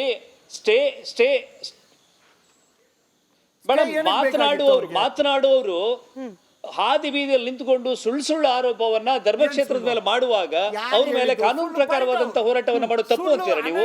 ಹಾಗಿದ್ರೆ ಕಾನೂನು ಪ್ರಾಕ್ಟೀಸ್ ಮಾಡಿರುವಂತ ಬಾಲನವ್ರಿಗೆ ಕೇಳೋದು ನಾನು, ಕಾನೂನು ಪ್ರಕಾರವಾಗಿ ಅವರು ಸ್ಟೇ ತಂದಿದ್ದಾರೆ, ಏನ್ ತಪ್ಪಿದೆ ಇದರಲ್ಲಿ? ಹಾಗಿದ್ರೆ ದಾರಿ ಬೀದಿ ಮೇಲೆ ನಿಂತ್ಕೊಂಡು ಬಾಯಿ ಬಂದಾಗ ಮಾತಾಡ್ಬೋದಾ? ಇವರೇ ಕೊಲೆ ಮಾಡಿದಾರೆ ಅಂತ ಹೇಳಿ ಯಾವ್ದು ನಿರಾಧಾರವಾದ ಆರೋಪವನ್ನ ಮಾಡಿದ್ದಾರೆ. ಪ್ರತಿ ಸಂದರ್ಭದಲ್ಲೂ ಕೂಡ ಸುಳ್ಳನ್ನೇ ಹೇಳ್ಕೊಂಡು ಬಂದ್ರು. ಎಷ್ಟು ಸುಳ್ಳು ಕಥೆಗಳನ್ನ ಕಟ್ಟಿದ್ದಾರೆ. ಮೊನ್ನೆಷ್ಟೇ ಒಬ್ಬ 24 ವರ್ಷದ ಹೆಣ್ಮಗುವಿನ ಶವ ಅಂತ ಹೇಳ್ತಾ ಇದ್ದಾನೆ. ಒಬ್ಬ ಸಿಬಿಐ ಸ್ಟೆನೋಗ್ರಾಫರ್ ಆಗಿರುವಂತ ಮಹಿಳೆ ಬಂದ್ಬಿಟ್ಟು ಒಂದು ಮಿಸ್ಸಿಂಗ್ ಕಂಪ್ಲೇಂಟ್ ಅನ್ನ ಇವತ್ತಂಕ 22 ವರ್ಷಗಳ ಕಾಲ ಒಂದು ಮಿಸ್ಸಿಂಗ್ ಕಂಪ್ಲೇಂಟ್ ಅನ್ನ ಕೊಡದೆ ಇದ್ದಕ್ಕಿದ್ದಂತೆ ಪ್ರತ್ಯಕ್ಷಳಾಗಿ ಸುಳ್ಳು ಆರೋಪವನ್ನ ಮಾಡಿದ್ರೆ ಇದಕ್ಕೆ ಕಾನೂನು ಹೋರಾಟ ಮಾಡೋದು ತಪ್ಪು ಅಂತ ಹೇಳ್ತೀರಾ ನೀವು ಬಾಲನವರೇ? ಹೆಂಗ್ ತಪ್ಪಾಗುತ್ತೆ ಅದು ಕಾನೂನು ಹೋರಾಟ ಮಾಡೋದು? 9.5 ಲಕ್ಷ ಅಲ್ಲ, 9.5 ಕೋಟಿ ಖರ್ಚು ಮಾಡಿದ್ರು.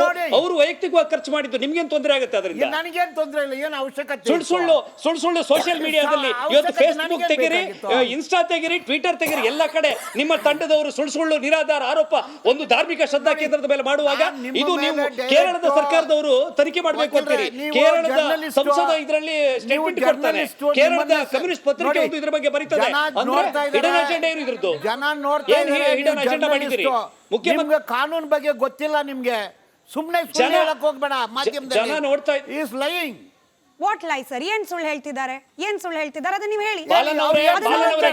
ನೀವು ಹೇಳ್ತೀರಿ Padmanabha rape and murder post mortem ಇದೆ ಅಂತ ಹೇಳ್ತೀರಿ. ನಿಮ್ಮ ಹತ್ರ ದಾಖಲೆ ಇದ್ರೆ ನೀವು ಈ ಸಾರ್ವಜನಿಕರಿಗೆ ತೋರಿಸಬೇಕು. ನೀವು ಎಲ್ಲಿದೆ ನಿಮ್ಮ ಹತ್ರ ದಾಖಲೆ? ಪದ್ಮನಾಭ ರೇಪ್ ಆಗಿದ್ರ ಬಗ್ಗೆ ಎಲ್ಲಿದೆ ಪೋಸ್ಟ್ ಮಾರ್ಟಮ್ ರಿಪೋರ್ಟ್? ಹೇಳಿ ನೀವು. ನ್ಯಾಯ ಬೇಕಂತ ಕೇಳೋದು ಸುಳ್ಳ? ಅದಕ್ಕೆ ಉತ್ತರ ಕೊಡ್ಲಿ ಸರ್. ಅನನ್ಯ ಅಂದ್ರೆ ಯಾರು? ಅನನ್ಯದ ಒಂದು ಫೋಟೋ ತೋರಿಸಿ. ಅವ್ರ ಅಮ್ಮ ಬಂದಿದ್ದಾರೆ. ನನ್ನ ಪ್ರಶ್ನೆಗೆ ಉತ್ತರ ಕೊಡಿ. ಅನನ್ಯ ಎಲ್ಲಿದ್ದಾರೆ? 20 ವರ್ಷಗಳ ಕಾಲ ಅನನ್ಯ ತಾಯಿ ಯಾಕೆ ಒಂದೇ ಒಂದು ಮಿಸ್ಸಿಂಗ್ ಕಂಪ್ಲೇಂಟ್ ಕೊಟ್ಟಿಲ್ಲ? ಇವರು ಸಿಬಿಐ ಅಲ್ಲಿ ಸ್ಟೆನೋಗ್ರಾಫರ್ ಆಗಿದ್ದಕ್ಕೆ ಏನ್ ದಾಖಲೆ ಇದೆ? ಇವತ್ತು ಕೂಡ ಎಲ್ಲೂ ಸಿಗ್ತಾ ಇಲ್ಲ. ಸುಮ್ಮನೆ ನಿರಾಧಾರವಾದ ಕಂಪ್ಲೇಂಟ್ ಕೊಟ್ಟು ಮೇಡಮ್ ಹೇಳಿ ಸರ್. ಅನನ್ಯ ಅವರ ತಾಯಿ, please have patient to listen to me. You are much younger to me. I am also trade unionist. I have concern for the society. I every day work for the people. ದುಡ್ಡು ಮಾಡೋ lawyer ಅಲ್ಲ. Don't underestimate. ನೋಡಿ sir, ನಿಮ್ಮ ಸಾರ್ವಜನಿಕರಿಗೆ ನೀವು ಮಾಡುವ ಕೆಲಸದ ಬಗ್ಗೆ ನನ್ನ ಆಕ್ಷೇಪ ಇಲ್ಲ. ನೀವು ಒಂದು ಪಾತ್ರವನ್ನು ಸೃಷ್ಟಿ ಮಾಡಿದ್ದೀರಿ. ನನ್ನ ಪ್ರಶ್ನೆ ಹೇಳ್ತೀನಿ ನೋಡಿ. ಅನನ್ಯ ಭಟ್ ಅವ್ರ ತಾಯಿ ಹೆಸರು ಸುಜಾತಾ ಭಟ್. ಆಯಮ್ಮ CBI-ನಲ್ಲಿ ಸ್ಟೆನೋಗ್ರಾಫರು. ಆಯಮ್ಮ ಇದು ಅವ್ರ ಹೇಳಿಕೆ ಎಲ್ಲ ಮಾಧ್ಯಮದಲ್ಲಿ ಇದೆ. ಆಯಮ್ಮನಿಗೆ ಅವ್ರ ಫ್ರೆಂಡ್ ಹೇಳ್ತಾರೆ, ನಿಮ್ಮ ಮಗಳು ಕಾಣೆಯಾಗಿದ್ದಾಳೆ. ಮಣಿಪಾಲ್ ಆಸ್ಪತ್ರೆಯಲ್ಲಿ ಫಸ್ಟ್ ಇಯರ್ MBBS ಸ್ಟೂಡೆಂಟು. 2003ನಲ್ಲಿ ಪಿಲ್ಗ್ರಿಮೇಜ್ ಹೋಗ್ತಾಳೆ, ಮಿಸ್ ಆಗಿದ್ದಾಳೆ ಎಂದು ಇನ್ಫಾರ್ಮೇಶನ್. ಆಯಮ್ಮ ಬರ್ತಾಳೆ. ಬಂದು ಪೊಲೀಸ್ ಠಾಣೆಗೆ ಹೋಗ್ತಾರೆ. ಯಾವ ಪೊಲೀಸ್ ಠಾಣೆ? ಧರ್ಮಸ್ಥಳ ಪೊಲೀಸ್ ಸ್ಟೇಷನಲ್ಲಿ, ಬೆಳ್ತಂಗಡಿ ಪೊಲೀಸ್ ಸ್ಟೇಷನ್. ಆವಾಗ ನಿನ್ನ ಮಗಳು ಯಾವನ ಜೊತೆನೋ ಓಡೋಗ್ಬಿಟ್ಟಿದ್ದಾಳೆ ಎಂದು ಪೊಲೀಸರು ಹೇಳಿದ್ದಾರೆ ಎಂದು ಸುಜಾತಾ ಭಟ್ ಹೇಳೋದು, ನಾನೆಲ್ಲ.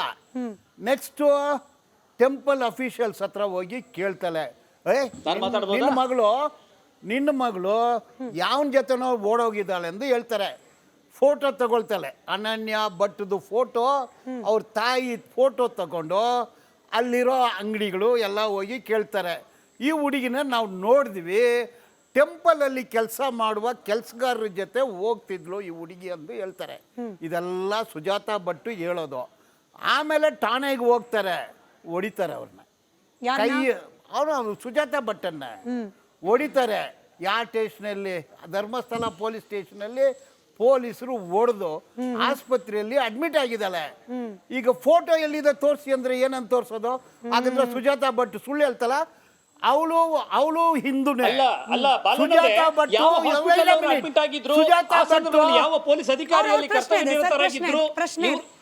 ಎಲ್ಲಾನು ಹೇಳಿದಾಳೆ. Sujata Bhat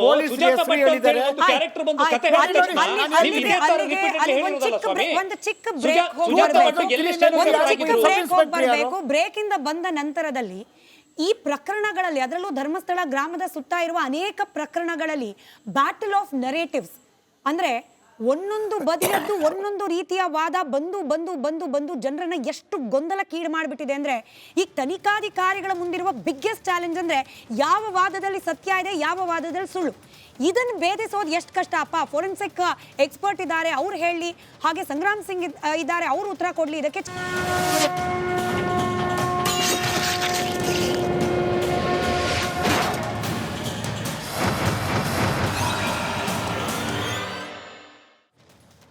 welcome back. Battle of narratives. ಬಹುಶಃ ಧರ್ಮಸ್ಥಳ ಸುತ್ತಲಿರುವ ನಿಗೂಢ ಹತ್ಯೆ ಹಾಗೆ ಆರೋಪಗಳು, ಅತ್ಯಾಚಾರ, ದೌರ್ಜನ್ಯ, ಈ ರೀತಿಯ ಆರೋಪ ಪ್ರಕರಣಗಳಲ್ಲಿ ಸಾಕ್ಷ್ಯಗಳು ಮಾತನಾಡುತ್ತಾ ಇರೋದಕ್ಕಿಂತ ಹೆಚ್ಚಾಗಿ ಈ ನರೇಟಿವ್ಗಳೇ ಹೆಚ್ಚಾಗಿ ಮಾತನಾಡ್ತಿದ್ಯಾ ಅಂತ ಹೇಳಿ. ಫಣೀಂದ್ರ ಸರ್, ನಿಮ್ಮ ಅನುಭವದ ಆಧಾರದ ಮೇಲೆ ಹೀಗೆ ಒಂದು ಪಬ್ಲಿಕ್ ಒಪಿನಿಯನ್ ಅನ್ನೋದ್ರಲ್ಲೇನೆ ಎರಡು ಸ್ಪಷ್ಟ ಡಿಫರೆನ್ಸ್ ಇರುವಂತಹ ಪ್ರಕರಣಗಳಲ್ಲಿ ಒಬ್ಬ ತನಿಖಾಧಿಕಾರಿ ಮೇಲೆ, ಅದರಲ್ಲೂ ಟೆಕ್ನಿಕಲ್ ಎವಿಡೆನ್ಸ್ಗಳನ್ನು ಕಲೆ ಹಾಕಲೇಬೇಕಾದ ಅನಿವಾರ್ಯತೆ ಇರುವಂತಹ ಪ್ರಕರಣದ ತನಿಖಾಧಿಕಾರಿಗಳ ಮೇಲೆ ಎಷ್ಟು ಪ್ರೆಷರ್ ಇರುತ್ತೆ? How alert should they B?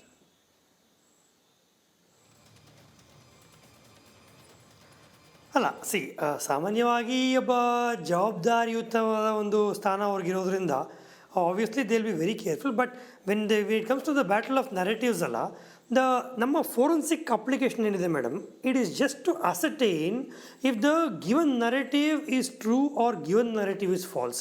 That is the application of forensics. ಅದು ಕ್ಲೈಮ್ ಏನು ಬೇಕಾಗಿರ್ಬೋದು.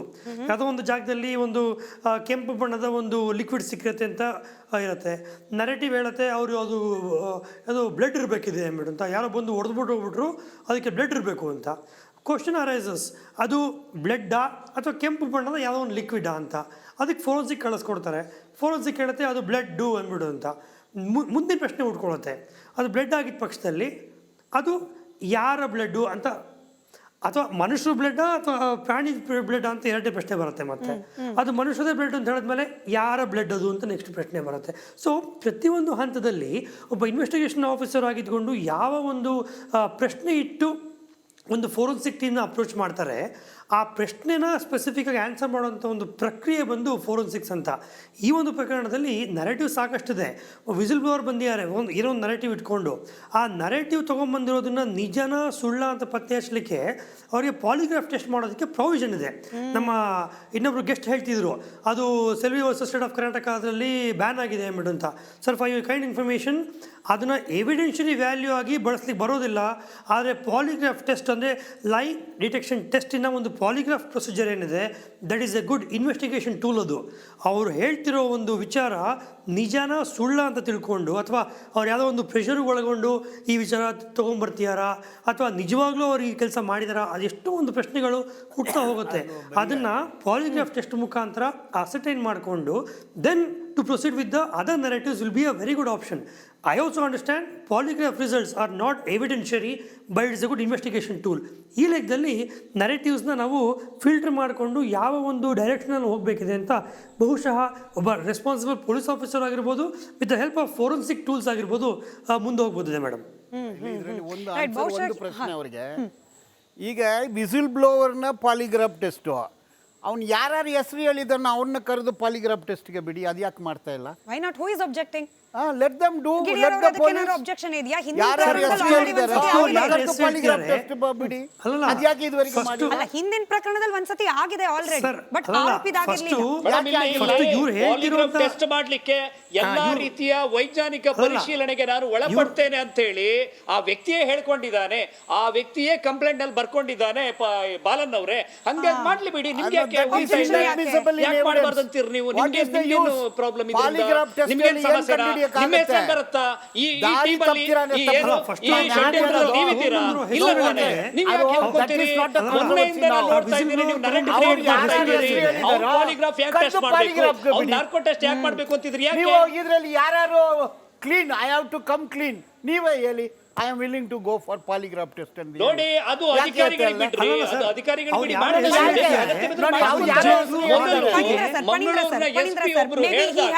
ಪಣೀಂದ್ರ ಸರ್ ಹೊರಡ್ಬೇಕು, ಅದಕ್ಕೆ ಮುಂಚೆ ಸರ್ ನಿಮ್ ಕ್ವಿಕ್ ಆಗಿ ಒಂದು ರಿಯಾಕ್ಷನ್ಸ್ ಪಣೀಂದ್ರ ಅವ್ರು. ಅವರು ಆ ವಿಸಿಲ್ ಬ್ಲೋವರ್ ಬಂದು ಯಾರ್ಯಾರ ಹೆಸರು ಹೇಳ್ತಿದ್ದಾರೆ, ಅದು ಹೆಸರು ಹೇಳ್ಬೇಕಾದ್ರೆ ಆ ವ್ಯಕ್ತಿ ಖುದ್ದಾಗಿ ಆ ಇನ್ನೊಬ್ಬ ವ್ಯಕ್ತಿ ತಪ್ಪು ಮಾಡ್ತಿರೋದನ್ನ ನೋಡಿರ್ಬೇಕಿರತ್ತೆ, ಅಥವಾ ಆ ವ್ಯಕ್ತಿ ತಪ್ಪು ಮಾಡಿದ್ದೀನಿ ಅನ್ನೋ ವಿಚಾರನ ಬೇರೆ ಯಾರೋ ಮುಖಾಂತರ ಇವ್ನು ಕೇಳಿರ್ಬೇಕಿರತ್ತೆ, ಅಥವಾ ಇವ್ನು ಖಡಾಖಂಡಿತವಾಗಿ ಹೇಳಬೇಕು ಅಂತ ಕೇಳಿದ್ರೆ ಮೂರೇ ಆಪ್ಷನ್ ಮೇಡಮ್. ಅವ್ನು ನೋಡಿರ್ಬೇಕು, ಕೇಳಿರ್ಬೇಕು, ಅಥವಾ ಇವನೇ ಸ್ವತಃ ಮಾಡಿರ್ಬೇಕು. ಮೂರೇ ಆಪ್ಷನ್ ಬರೋದು. ಸೊ ಹಾಗಿರ್ಬೇಕು, ಅದು ಯಾವುದೋ ಒಂದು ಹೆಸರು ತೊಗೊಳ್ಳಿಕ್ಕೆ ಬರೋದಿಲ್ಲ. ಆ ವ್ಯಕ್ತಿಯ ಇನ್ನೊಬ್ಬ ಹೆಸರು ತೊಗೋತೀಯಾರೆ ಅಂತ ಕೇಳಿದ್ರೆ ನೀನು ನೋಡಿದ್ಯಾ ಅಥವಾ ನಿನಗೆ ಅದ್ರ ಬಗ್ಗೆ ಹೇಗೆ ಗೊತ್ತು ಅನ್ನೋ ಪ್ರಶ್ನೆಗಳು ಉಟ್ಕೊಂಡಾಗ polygraph will definitely be good investigation tool. Brain mapping, narco ಅನ್ನೋ ಟೆಸ್ಟ್ಗಳನ್ನ ಮಾಡ್ಲಿಕ್ಕೆ ಬರೋದಿಲ್ಲ. ಅದೇ ಜಡ್ಜ್ಮೆಂಟ್ ಅಲ್ಲಿ ಮಾಡಬಾರ್ದು ಅಂತ ಕೂಡ ಹೇಳಿದ್ದಾರೆ. ಪಾಲಿಗ್ರಾಫ್ ಟೆಸ್ಟ್ ಮಾಡಲಿಕ್ಕೆ ಅನುಮತಿ ಇದೆ. ಅದನ್ನ ಗೌರಿ ಲಂಕೇಶ್ ಅವ್ರ ಮರ್ಡರ್ ಕೇಸಲ್ಲಿ ಕೂಡ ಬಳಸಿದ್ರು. ಇಂಥ ಪ್ರಕರಣಗಳಲ್ಲಿ ಬಳಸಲಿಕ್ಕೆ ಅಂತಿರುವಂಥ ಒಂದು ಬ್ಯೂಟಿಫುಲ್ ಇನ್ವೆಸ್ಟಿಗೇಷನ್ ಟೂಲ್ ಅದು. ಅದನ್ನು ಬಳಸ್ಕೊಂಡ್ರೆ ಬಹುಶಃ ಎಷ್ಟೋ ಟೈಮ್ ಸೇವ್ ಆಗುತ್ತೆ, ಮತ್ತೆ we can go in the right direction for the investigation purpose. Right sir. Phanindra sir, thank you so much for your time. Join ಆಗಿದ್ದಕ್ಕೆ ಮತ್ತೊಮ್ಮೆ ಧನ್ಯವಾದಗಳು. ಸಂಗ್ರಾಮ್ ಸರ್, ಈಗ ಆರೋಪ ಮಾಡಿರುವವನು ಸತ್ಯ ಹೇಳ್ತಿದ್ದಾನ ಅಥವಾ ಆತನ ಹೇಳಿಕೆಯ ಹಿಂದೆ ಯಾವುದಾದ್ರೂ ಒತ್ತಡ ಇದೆಯಾ, ಇದನ್ನ ತನಿಖಾಧಿಕಾರಿಗಳು ಹೇಗೆ ಕಂಡುಹಿಡಿತಾರೆ ಸರ್? ಸಾಕ್ಷ್ಯಗಳ ಆಧಾರದ ಮೇಲೋ ಅಥವಾ ಪಾಲಿಗ್ರಾಫಿ ಟೆಸ್ಟ್ ಮಾಡೋ ಅನಿವಾರ್ಯತೆ ಇದೆ ಈ ಪ್ರಕರಣದಲ್ಲಿ? ಪಾಲಿಗ್ರಾಫ್ ಟೆಸ್ಟ್ ಅವ್ರು ಹೇಳಿದ್ದಾರೆ, ನಾರ್ಕೋ ಅನಾಲಿಸಿಸ್ ಇದೆ, ಅದೆಲ್ಲ ಏನು ಬ್ರೈನ್ ಮ್ಯಾಪಿಂಗ್ ಇದೆ. ಮಾಡ್ಬಿಡ್ಲಿ ಸರ್, ಆನ್ಸರ್ ಮಾಡ್ಬಿಡ್ಲಿ. ಬ್ರೈನ್ ಮ್ಯಾಪಿಂಗ್ ಇದೆ. ಇದು different types of, because accused statement, when the investigating officer suspect that he is telling false ಅಂತ ಹೇಳಿದ್ರೆ, he will be subjected for this thing, narco analysis, brain mapping ಯಾವುದಕ್ಕಾನೋ ಒಂದು ಹಾಕ್ತಾನೆ. ಇಲ್ಲ, ಅವನಿಗೆ interrogation start ಮಾಡ್ತಾರೆ. Interrogation it may goes for 24 hours 48 hours. ಅವ್ನಿಗೆ ಊಟ ಬೇಕಾ, ಏನು ಬೇಕೋ ಎಲ್ಲ ಕೊಡ್ತೇವೆ. ಅವ್ನು ನಿಜ ಹೇಳೋವರೆಗೂ ನಾವು ಇದು ಮಾಡೋದಿಲ್ಲ. ಅವನು I differ with him. I differ with you. Differ with you ಅಂತ ಒಪ್ಪೋದಿಲ್ಲ ಅವರು ನಿಮ್ಮ ವಾದನ ಅಂತ. ಹೌದು, I differ with him on polygraph. ಅದು ಒಪ್ಪಲಿಲ್ಲ ಅಂತ ಹೇಳಿದ್ರೆ finally the IO has come to a conclusion that polygraph test ಅನ್ನು ನಾನು ಒಪ್ಪೋದಿಲ್ಲ ಅಷ್ಟೇ. ಓಕೆ. ಅನಿವಾರ್ಯನಾ ಸರ್ ಈ ಪ್ರಕರಣದಲ್ಲಿ? ಯಾರು ಬಂದು ವಿಸಿಲ್ ಬ್ಲೋವರ್ ಆಗಿ ನಿಂತಿದ್ದಾರೆ ಅವರ ಪಾಲಿಗ್ರಫಿ ಅವಶ್ಯಕತೆನಾ? ಎಲ್ಲಾರ್ದು ಆಗಲ್ಲ ಮೇಡಮ್. ಪಾಲಿಗ್ರಾಫಿ ಅಂತ ಹೇಳಿದ್ರೆ ಸಸ್ಪೆಕ್ಟ್ ಯಾರು ಇರ್ತಾರೆ, ಈಗ ಅಕ್ಯೂಸ್ ಹೇಳಿದಾನೆ, ಈಗ ಇಂಥ ಅವರು ಇದ್ದಾರೆ ಅಂತ ಹೇಳಿದ್ರೆ ಅವ್ರಿಗೆ ನಾವು ಪಾಲಿಗ್ರಾಫ್ ಹಾಕ್ಬೋದು. ವೈ ಪಾಲಿಗ್ರಾಫ್, ನಾರ್ಕೋ ಅನಾಲಿಸಿಸ್ ಹಾಕಿ, ಬ್ರೈನ್ ಮ್ಯಾಪಿಂಗ್ ಹಾಕಿ, ಈಗ ಎಲ್ಲ ಹಾಕಿ, ಎಲ್ಲ ಟೆಸ್ಟ್ಗಳಿದಾವೆ, ಹಾಗೇನಿಲ್ಲ. But supreme court, high court, SIT ತನಿಖಾಧಿಕಾರಿಗಳ ತನಿಖೆ ಮೇಲೆ ಸಂಪೂರ್ಣವಾಗಿ ಭರವಸೆಯನ್ನ ಇಡ್ತಾ ಗೌರವವನ್ನು ಕೊಡ್ತಾ ಈ ಪ್ರಶ್ನೆ ಕೇಳ್ತಿದ್ದೀನಿ. ಒಂದೇ ನಿಮಿಷ ಬಂದೆ. ಸಂಗ್ರಾಮ್ ಸಿಂಗ್ ಸರ್, ತನಿಖಾಧಿಕಾರಿಗಳ ತನಿಖೆ ಬಗ್ಗೆ ನಾನು ಪ್ರಶ್ನೆ ಮಾಡ್ತಾ ಇಲ್ಲ, ಸಾಮಾನ್ಯ ಜನರಿಗೆ ಉದ್ಭವ ಆಗೋ ಒಂದು ಡೌಟ್ ನಿಮ್ಮ ಮುಂದೆ ಕೇಳ್ತಾ ಇದ್ದೀನಿ. 5 ಜಾಗ ಆತ ಗುರುತಿಸಿದ್ರಲ್ಲಿ ಏನೂ ಸಿಗ್ಲಿಲ್ಲ. ಈಗ ಇನ್ನೂ ಮಿಕ್ಕಿದ ಜಾಗ ಅಗಿಯೋಕೆ ಮುಂಚೆ ಈತ ಸತ್ಯ ಹೇಳ್ತಿದ್ದಾನ, ಸುಳ್ಳು ಹೇಳ್ತಿದ್ದಾನ ಅನ್ನೋದಕ್ಕೆ ಒಂದು ಟೆಸ್ಟ್ ಆಗಿ ಹೋಗ್ಲಿ, ಪಾಲಿಗ್ರಫಿ, ಹೀಗೆ ಕೂಡ ಪ್ರಶ್ನೆ ಕೇಳೋರು ಇರ್ತಾರೆ. ಹೌದು ಮೇಡಮ್. ಈಗ ಅವನು ಇನ್ವೆಸ್ಟಿಗೇಷನ್, ಇವರು ಸ್ಪೆಷಲ್ ಇನ್ವೆಸ್ಟಿಗೇಷನ್ ಯಾವಾಗ ಇದು ಮಾಡಿದ್ರು, ಈಗ accused has stated and he has identified the places where he has buried the dead bodies. ಇದನ್ನೆಲ್ಲ ನಾವು ಅದು ಸ್ಟೇಟ್ಮೆಂಟ್ಗಳೆಲ್ಲ ಮಾಡ್ಕೊಳ್ಬೇಕು. ಅಲ್ಲಿವರೆಗೂ ನಾವು ಇನ್ವೆಸ್ಟಿಗೇಷನ್ ಮಾಡ್ಕೊಂಡು ಹೋಗ್ತಾನೆ ಇರ್ತೀವಿ. It may take 6 months or 1 year or 2 years. For example 150 ತಗೊಳ್ತು ಅಂತ ಹೇಳಿದ್ರೆ 150 ದಿಸ್ ಥಿಂಗ್ ಅಂತ ಹೇಳಿದ್ರೆ it may takes nearly 1 year. Sir polygraphy test throughout the world ಎಲ್ಲಿನೂ ಯಾರು ಮಾಡ್ತಾ ಇಲ್ಲ. ಆ ಪಾಲಿಗ್ರಾಫ್ ಟೆಸ್ಟ್ ಮೇಲೆ ಯಾರಿಗೂ ಕನ್ವಿಕ್ಷನ್ ಆಗಿಲ್ಲ. ಪಾಲಿಗ್ರಾಫ್ ಟೆಸ್ಟ್ ಅನ್ನೋದೇ it is not A complete science. ಇದು ಒಂದು ಹ್ಯೂಗೆ, ಅದು ಕುಡ್ದವನು ಸುಳ್ಳು ಹೇಳೋದಿಲ್ಲ ಅಂದು. ಪಾಲಿಗ್ರಾಫ್ ಬ್ರೈನ್ ಮ್ಯಾಪಿಂಗ್ ಏನದು, ಬ್ಲಡ್ ಪಲ್ಸ್ ರೇಟ್ ಬರುತ್ತೆ, ಸುಳ್ಳು ಹೇಳೋನಿಗೆ ಇದು ಒಂದು ಹೂಗೆ sir. It's not A perfect science. ನಾನು ಹೇಳೋದು ತನಿಖೆ ಮುಗ್ದಿದೆ, ಕಪ್ಪು ಬೆಕ್ಕು ಕತ್ತಲಲ್ಲಿ ಇತ್ತು, ಬೆಕ್ಕು ಹೊರಗೆ ಬಂದಿದೆ. ಅದು ಯಾವ ಬೆಕ್ಕು ಎಲ್ಲಿ ಹುಟ್ಟಿತ್ತು ಗೊತ್ತು, ತನಿಖೆಯಲ್ಲಿ ಬಂದೇ ಬರುತ್ತೆ. ತಪ್ಪು ಮಾಡೋವನು, ಉಪ್ಪು ತಿಂದವನು ನೀರು ಕುಡಿಲೇಬೇಕೋ, ಕೊಂದವನು ರೇಪ್ ಮಾಡಿದವನು ಶಿಕ್ಷೆ ಅನುಭವಿಸಲೇಬೇಕು. ಅದು ನನ್ನ ಪ್ರಕಾರ out of as A lawyer for 37 years ತನಿಖೆ ಫೈನಲ್ ಸ್ಟೇಜ್ಗೆ ಬಂದಿದೆ. ಫೈನಲ್ ಸ್ಟೇಜ್ ಅಲ್ಲಿ ಸರ್ ಇನ್ನ ನಾನು ಹೇಳ್ತೀನಿ ನನ್ನ ಅನಿಸಿಕೆ. As A defence lawyer and prosecutor I am telling this consciously. ತನಿಖೆ ಕ್ಯಾಟ್ ಈಸ್ ಔಟ್, ಬೆಕ್ಕು ಹೊರಗೆ ಬಂದಿದೆ. ಹೆಂಗೆ ಸರ್ ಅದನ್ನ ಚೂರು ಎಕ್ಸ್ಪ್ಲೇನ್ ಮಾಡಿ. ಹೆಂಗೆ ತನಿಖೆ ಕೊನೆ ಹಂತಕ್ಕೆ ಹೇಗೆ 150 ಡೆಡ್ ಬಾಡಿಗಳು ನಾನು ಹೇಳ್ತೀನಿ. ಗಿಳಿಯಾರ್ ಅವ್ರು ಹೇಳ್ತಿದ್ದಾರೆ ನೋಡಿ, ನೀವು ಅಸ್ಯೂಮ್ ಮಾಡ್ಕೊಳ್ತಿದ್ದೀರಿ. ಇಲ್ಲ, ಈಗ ಒಬ್ಬ ಬಂದಿದ್ದಾನೆ, ಬಂದಿದ್ದವನು ನಾನು ಊತ ಹಾಕಿದ್ದೀನಿ ಅಂತ ಹೇಳ್ತಾನೆ. ಸಿಂಪಲ್ ಕ್ವಶನ್, ನಿಮ್ಗೆ ಯಾರು ಕೊಟ್ಟಿದ್ದು, ಯಾರು ನೀವು ಕೊಟ್ಟಿದ್ದು, ಕಳಿಸಿದಿರಿ ಅಂತ ಹೇಳ್ತಿದ್ದಾರೆ. ಯಾರು ನೀವು ಕಳಿಸಿದಿರಿ ಒಬ್ಬನ್ನ ಅಂತ. ಯಾರು ನಾನಾ? You give in writing, I will prosecute you, claim damages from you. Don't talk all these things. ಅಲ್ಲ, ನೀವು We are in the public domain. ಇಂಥದವರು say you No, go you cannot by argue with that. what is the difference? See, ಎಲ್ಲ ಮಾತೆ ಮಾತಾಡ್ತಾರೆ ನೋಡಿ. Sensible ಆಗಿ ಮಾಡಿ. ನೀವು ಕಳಿಸಿದ್ರೆ ಹೆಂಗೆ ಹೇಳ್ತೀರಾ? ನಿಮ್ಗೆ ಕಳಿಸಿದ್ರೆ ನೋಟಿಸ್ ಕೊಡಿ ನನಗೆ. ನರೇಷನ್ ಮಾಡೋದ್ರಲ್ಲಿ ನಿಮ್ದು ಪ್ರಧಾನ ಪಾತ್ರ ಅಂತ ನಾನು ಕಂಪ್ಲೇಂಟ್ ಮಾಡ್ತೇನೆ. ಮಾಡಿ. ಯಾಕೆ ಕಳಿಸ್ಲಿಲ್ಲ ಇವರಿಗೆ? ಜೋರ್ ಮಾಡಿದ ಅಂತ ಇಟ್ಕೊಳ್ಳಿ. ಹಾಗಾದ್ರೆ SP ಬಗ್ಗೆ ಸಂಪರ್ಕ ಇರಲಿಲ್ಲ ಇವರಿಗೆ.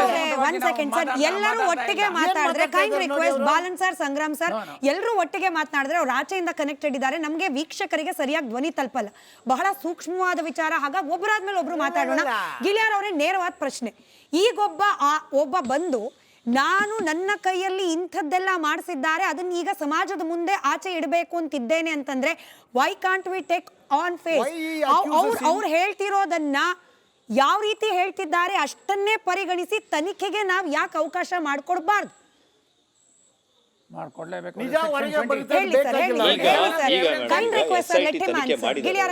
SIT ಸಂಬಂಧಪಟ್ಟಂತ ದಾಖಲೆಗಳನ್ನ, ಎವಿಡೆನ್ಸ್ಗಳನ್ನ ಸಂಗ್ರಹ ಮಾಡಿಕೊಂಡೆ ಏನು ಅಧಿಕೃತವಾದಂತ ದಾಖಲೆಗಳನ್ನ ಈಗ ಆಲ್ರೆಡಿ ಪೊಲೀಸ್ ಡಿಪಾರ್ಟ್ಮೆಂಟ್ಗೆ SIT ಅವರಿಗೆ ಇದು ಏನ್ ಕತೆ ಅಂತೇಳಿ ಗೊತ್ತಾಗಿದೆ. ಆಯ್ತಾ? ಈಗ ಪಂಚಾಯತು ಮತ್ತೆ ಹಾಸ್ಪಿಟ್ಲು ಮತ್ತೆ ಏನು ಎಲ್ಲೆಲ್ಲಿ ಬೇಕಾದಂಥ ಪೊಲೀಸ್ ಸ್ಟೇಷನ್ನು ಏನೇನು ಎವಿಡೆನ್ಸ್ಗಳು ಬೇಕು, ಮೆಡಿಕಲ್ ಎವಿಡೆನ್ಸ್ ಏನು ಬೇಕು, ಎಲ್ಲೆಲ್ಲಿ ಈ ಹಿಂದೆ ದಫನ್ ಮಾಡಲಾಗಿದೆ 300ಕ್ಕೂ ಅಧಿಕ ದೇಹಗಳನ್ನು ಅನ್ನುವ ದಾಖಲೆಗಳನ್ನು SIT ಅವರು ತಗೊಂಡಿದ್ದಾರೆ. ಅವ್ರ ವಶದಲ್ಲಿದೆ ಅದು. ಅದ್ರ ಮೇಲೆ ತೋರ್ಸಪ್ಪ ನೀನು ಅಂತೇಳಿ ಪಾಯಿಂಟ್ ಕೇಳಿದ್ದಾರೆ. 15 ಕಡೆ ಈ ಮನುಷ್ಯ ಪಾಯಿಂಟ್ ಕೊಟ್ಟಿದ್ದಾನೆ, 5 ಕಡೆ ಅಗ್ದಿದ್ದಾರೆ, 5 ಕಡೆ ಏನೂ ಸಿಕ್ಕಿಲ್ಲ, ಚಿಪ್ಪು ಸಿಕ್ಕಿಲ್ಲ, ಮುಂದೆ ಸಿಗಬಾರ್ದು ಅಂತ ಹೇಳೋದಿಲ್ಲ ನಾನು. ಆದರೆ ಇವ್ರು ಅಷ್ಟು ಒಳಗಡೆ ಅವನು ಯಾವನೋ ಎಲ್ಲಿಂದೋ ಇವರು ಕ್ರಿಯೇಟ್ ಮಾಡಿ ಕಳಿಸಿದ ತಕ್ಷಣ ಅವನು ಯಾರ ಮೇಲೆ ಕಂಪ್ಲೇಂಟ್ ಕೊಟ್ಟ ತಕ್ಷಣ ಅವರು ಬ್ರೈನ್ ಮ್ಯಾಪಿಂಗ್ ಮಾಡಿ ಅಂತಾರೆ. ನೋಡಿ, ಆ ಮನುಷ್ಯ ಎಷ್ಟು ಉಡಾಫೆಯಾಗಿ ಮಾತಾಡ್ತಾರೆ ಅಂತ ಹೇಳಿದ್ರೆ ಆರೋಪ ಮಾಡುವವ್ರದ್ದು ಬ್ರೈನ್ ಮ್ಯಾಪಿಂಗ್ ಮಾಡಿ ಯಾಕೆ ಮಾಡಬಾರ್ದು ಅಂತ ಇವ್ರಿಗೆ ಬ್ರೈನ್ ಮ್ಯಾಪಿಂಗ್ ಯಾರು ಈಗ ಏನು ಬಾಲನ್ ಅವ್ರು ಕುತ್ಕೊಂಡು ನರೇಶನ್ ಹೇಳ್ತಾ ಇದ್ದಾರಲ್ಲ, ಬಾಲನ್ ತರದವರೇ ಸೇರಿ ಮಾಡಿರುವಂತದ್ದು ಇದನ್ನೆಲ್ಲ.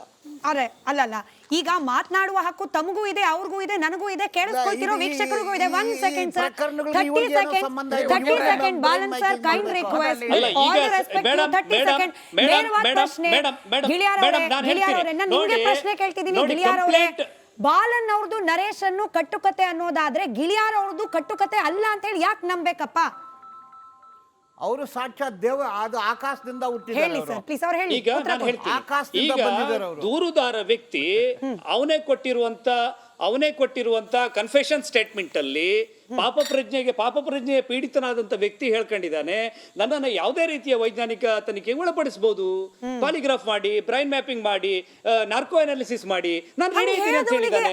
ಈಗ ಅಷ್ಟೆಲ್ಲ ಆಗುದು ಸರ್ಕಾರದ 100 ಕೋಟಿಯನ್ನ ಇಲ್ಲಿ ವ್ಯಯಿಸೋದಕ್ಕಿಂತ ಕಾನ್ಫಿಡೆನ್ಸ್ ಇರಬೇಕಲ್ಲ. ನಾನು ಹೇಳ್ತಿರೋ ಕಾನ್ಫಿಡೆನ್ಸ್ ಇದೆ, ಕಾನ್ಫಿಡೆನ್ಸ್ ಇದ್ದ ಒಂದ್ಸಲ ಟೆಸ್ಟ್ ಮಾಡಿ ಕಾನ್ಫಿಡೆನ್ಸ್ ಇರೋದಕ್ಕೆ ಅದು ಬಾಲನ್ ಅವ್ರ ವಿರೋಧ ಯಾಕೆ? It is a false See, narrative. Balan ಅವ್ರು ಇವ್ರಿಗೆ ಏನ್ ಬೇಕಾಗಿತ್ತಂದ್ರೆ ಕಾನ್ಫಿಡೆನ್ಸ್ ನೋಡಿ, ಇಲ್ಲಿ ನಾನು ಒಂದು ಸ್ಪಷ್ಟ ಮಾಡ್ತೀನಿ, ಇಲ್ಲಿ ನೋಡಿ ಇಲ್ಲಿ ನಾಳೆ ಇವತ್ತು ದೂರುದಾರನನ್ನು ಕೂಡ ಈ ಷಡ್ಯಂತ್ರವನ್ನ ಹೆಡೆದ ತಂಡ ಬಲಿಪಶು ಮಾಡುತ್ತೆ. ಆ ಮನುಷ್ಯ ಜೈಲಿಗೆ ಹೋಗಿ ಕೂತ್ಕೊಳ್ಳೋಕೆ ರೆಡಿ ಇದ್ದಾನೆ ಇರ್ಬೋದು, ಆದ್ರೆ ಇವರ ಐಡಿಯಾಲಜಿ ಏನಿದೆ ಇಡೀ ದೇಶದಾದ್ಯಂತ ಅಲ್ಲ, ಇಂಟರ್ನ್ಯಾಷನಲ್ ಲೆವೆಲ್ ಅಲ್ಲಿ ಅಲ್ ಜಜೀರಾದವರು ಇವತ್ತು ಪ್ರಭಾವನೆ ಮಾಡ್ತಾ ಇದ್ದಾರೆ. ಧರ್ಮಸ್ಥಳದಲ್ಲಿ ಏನು ಸಾಮೂಹಿಕವಾಗಿ ನೂರಾರು ಕೊಲೆಗಳು, ಅವನೊಬ್ಬ ಯೂಟ್ಯೂಬ್ ಅಲ್ಲಿ ಬಂದ್ಬಿಟ್ಟು ಹೇಳ್ತಾರೆ ಸಾವಿರಾರು ತಲೆಬುರುಡೆಗಳು. ಎಲ್ಲಿದ್ದಾರೆ ಇದು? ನಾಳೆ ಇದು ಏನು ಇಲ್ಲ ಅಂತ ಹೇಳಿದ್ರೆ ಆಗೋದು ನಷ್ಟ ಯಾರಿಗೆ? ಆಗೋದು ನಮ್ಮ ಧಾರ್ಮಿಕ ಶ್ರದ್ಧಾ ಕೇಂದ್ರಕ್ಕೆ. ಇವರೆಲ್ಲ ಸೇರ್ಕೊಂಡು ಮಾಡ್ತಾ ಇರುವಂತದ್ದು ಇವ್ರಿಗೆ ಬೇಕಿರೋದಿಷ್ಟೇ. ನೋಡಿ ನಿಮ್ಮ ಆರ್ಗ್ಯುಮೆಂಟ್ ಮುಗಿಸಿ 30 ಸೆಕೆಂಡ್. ನೋಡಿ, ಇವರ ಉದ್ದೇಶ ಇರೋದು ಇಡೀ ಅಂತಾರಾಷ್ಟ್ರೀಯ ಮಟ್ಟದಲ್ಲಿ ಧರ್ಮಸ್ಥಳಕ್ಕೆ, ಅಲ್ಲಿನ ಧರ್ಮಾಧಿಕಾರಿಗಳ ಕುಟುಂಬಕ್ಕೆ ಕಳಂಕವನ್ನ ತರುವುದೇ ಅಷ್ಟೇ. ನಾಳೆ ದೂರುದಾರನು ಜೈಲಿಗೆ ಹೋದ್ರು ಇವರಿಗೇನು ತೊಂದರೆ ಇಲ್ಲ. ಇವರು SIT ಕೊಂಡ್ಕೊಂಡ್ರು ಅಂತೇಳಿ ನಾಳೆ ಇವರೇ ಆರೋಪ ಮಾಡ್ತಾರೆ. SIT ಇಂಥದ್ದು ಅಧಿಕಾರಿ ಬೇಕು ಅಂತ ಹೇಳಿದವರು ಇವರೇ. ನಾಳೆ ಇವರಿಗೆ ಸರಿಯಾಗಿ ಬಂದಿಲ್ಲ ಅಂತ ಹೇಳಿದ್ರೆ, ಈಗ ಬಾಡಿ ಸಿಕ್ಕಿಲ್ಲ, ಅಲ್ಲಿ ಅಸ್ಥಿಪಂಜರ ಸಿಕ್ಕಿಲ್ಲ ಅಂದ್ರೆ ನಾಳೆ ತನಿಖೆಯಿಂದ ಅಷ್ಟು ಸತ್ಯ ಹೊರಗೆ ಬರುತ್ತೆ ಅನ್ನೋ ವಿಶ್ವಾಸ ನಿಮಗಿದೆ? ನೋಡಿ, ತನಿಖೆ ಕರೆಕ್ಟಾಗಿ ಹೋಗ್ತಾ ಇದೆ, ಸ್ವಲ್ಪ ಅಬ್ನಾರ್ಮಲ್ ಇದೆ. ಈಗ ಅಲ್ಲಿ ಎಣೆಗಳು ಬಿದ್ದಿದೆ, ರೇಪ್ ಆಗಿದೆ, ಅತ್ಯಾಚಾರ ಆಗಿದೆ, ಕೊಲೆಗಳು ಆಗಿದೆ, ದಾಖಲಾತಿ ಇದೆ. ನಮ್ಮ ಅನಿಸಿಕೆ ಆ ಜೀವಗಳು ನ್ಯಾಯ ಕೇಳ್ತಾ ಇದೆ. ಅವ್ರ ತಂದೆ ತಾಯಿಗಳು ಕಣ್ಣೀರು ಬಿಟ್ಟು ನ್ಯಾಯ ಕೇಳ್ತಾ ಇದ್ದಾರೆ. ನ್ಯಾಯ ಒದಗಿಸ್ಬೇಕು. ಪೊಲೀಸರು ಇರೋದು ನ್ಯಾಯ ಸಿಗುತ್ತೆ. ಕಲ್ಪ್ರಿಟ್ಸ್ ಗಲ್ಲಿಗೆ ಇವತ್ತಿನ ಚರ್ಚೆಗೆ ಸಮಯ ಇದ್ದಿದ್ದಷ್ಟೇ. ಬಟ್ ನಿಮಗೂ ಗೊತ್ತಿದೆ ವೀಕ್ಷಕರೇ, this is an ongoing process. ಅಗದಿರೋದು ಕೇವಲ 5 ಸ್ಥಳಗಳನ್ನ, ಬಾಕಿ ಇರೋದು ನೂರಾರು. ಆತನ ಪ್ರಕಾರ ಆತ ಹೇಳ್ತಿರೋದು ಸತ್ಯಾನ ಅಥವಾ ಹೊರಗಾಗ್ತಿರುವ ಚರ್ಚೆ ಸತ್ಯಾನ? SIT ಅಧಿಕಾರಿಗಳ ಹೆಗಲ ಮೇಲಿದೆ ಈ ಅಷ್ಟು ಸತ್ಯಾಸತ್ಯತೆಗಳ ನಡುವೆ ಇರುವ ವಾಸ್ತವಾಂಶವನ್ನ ಆಚೆ ತರೋದು. ತನಿಖೆ ಮೇಲೆ ವಿಶ್ವಾಸ ಇಡೋಣ, ತನಿಖಾ ಸಂಸ್ಥೆಗಳ ಮೇಲೆ ವಿಶ್ವಾಸ ಇಡೋಣ. ಎಲ್ಲದಕ್ಕಿಂತ ಹೆಚ್ಚಾಗಿ ನಮ್ಮ ಪೊಲೀಸ್ ವ್ಯವಸ್ಥೆ ಮೇಲೆ ವಿಶ್ವಾಸ ಇಟ್ಟು ಸತ್ಯ ಹೊರಗೆ ಬರಲಿ. ಏನಾದರೂ ಇರಲಿ, ಯಾರಾದರೂ ಇರಲಿ, ಸತ್ಯ ಆಚೆ ಬರಲಿ ಅನ್ನೋ ನಿರೀಕ್ಷೆಯಲ್ಲಿ ಇವತ್ತಿನ ಕಾರ್ಯಕ್ರಮ ಮುಗಿಸ್ತಾ ಇದ್ದೀನಿ.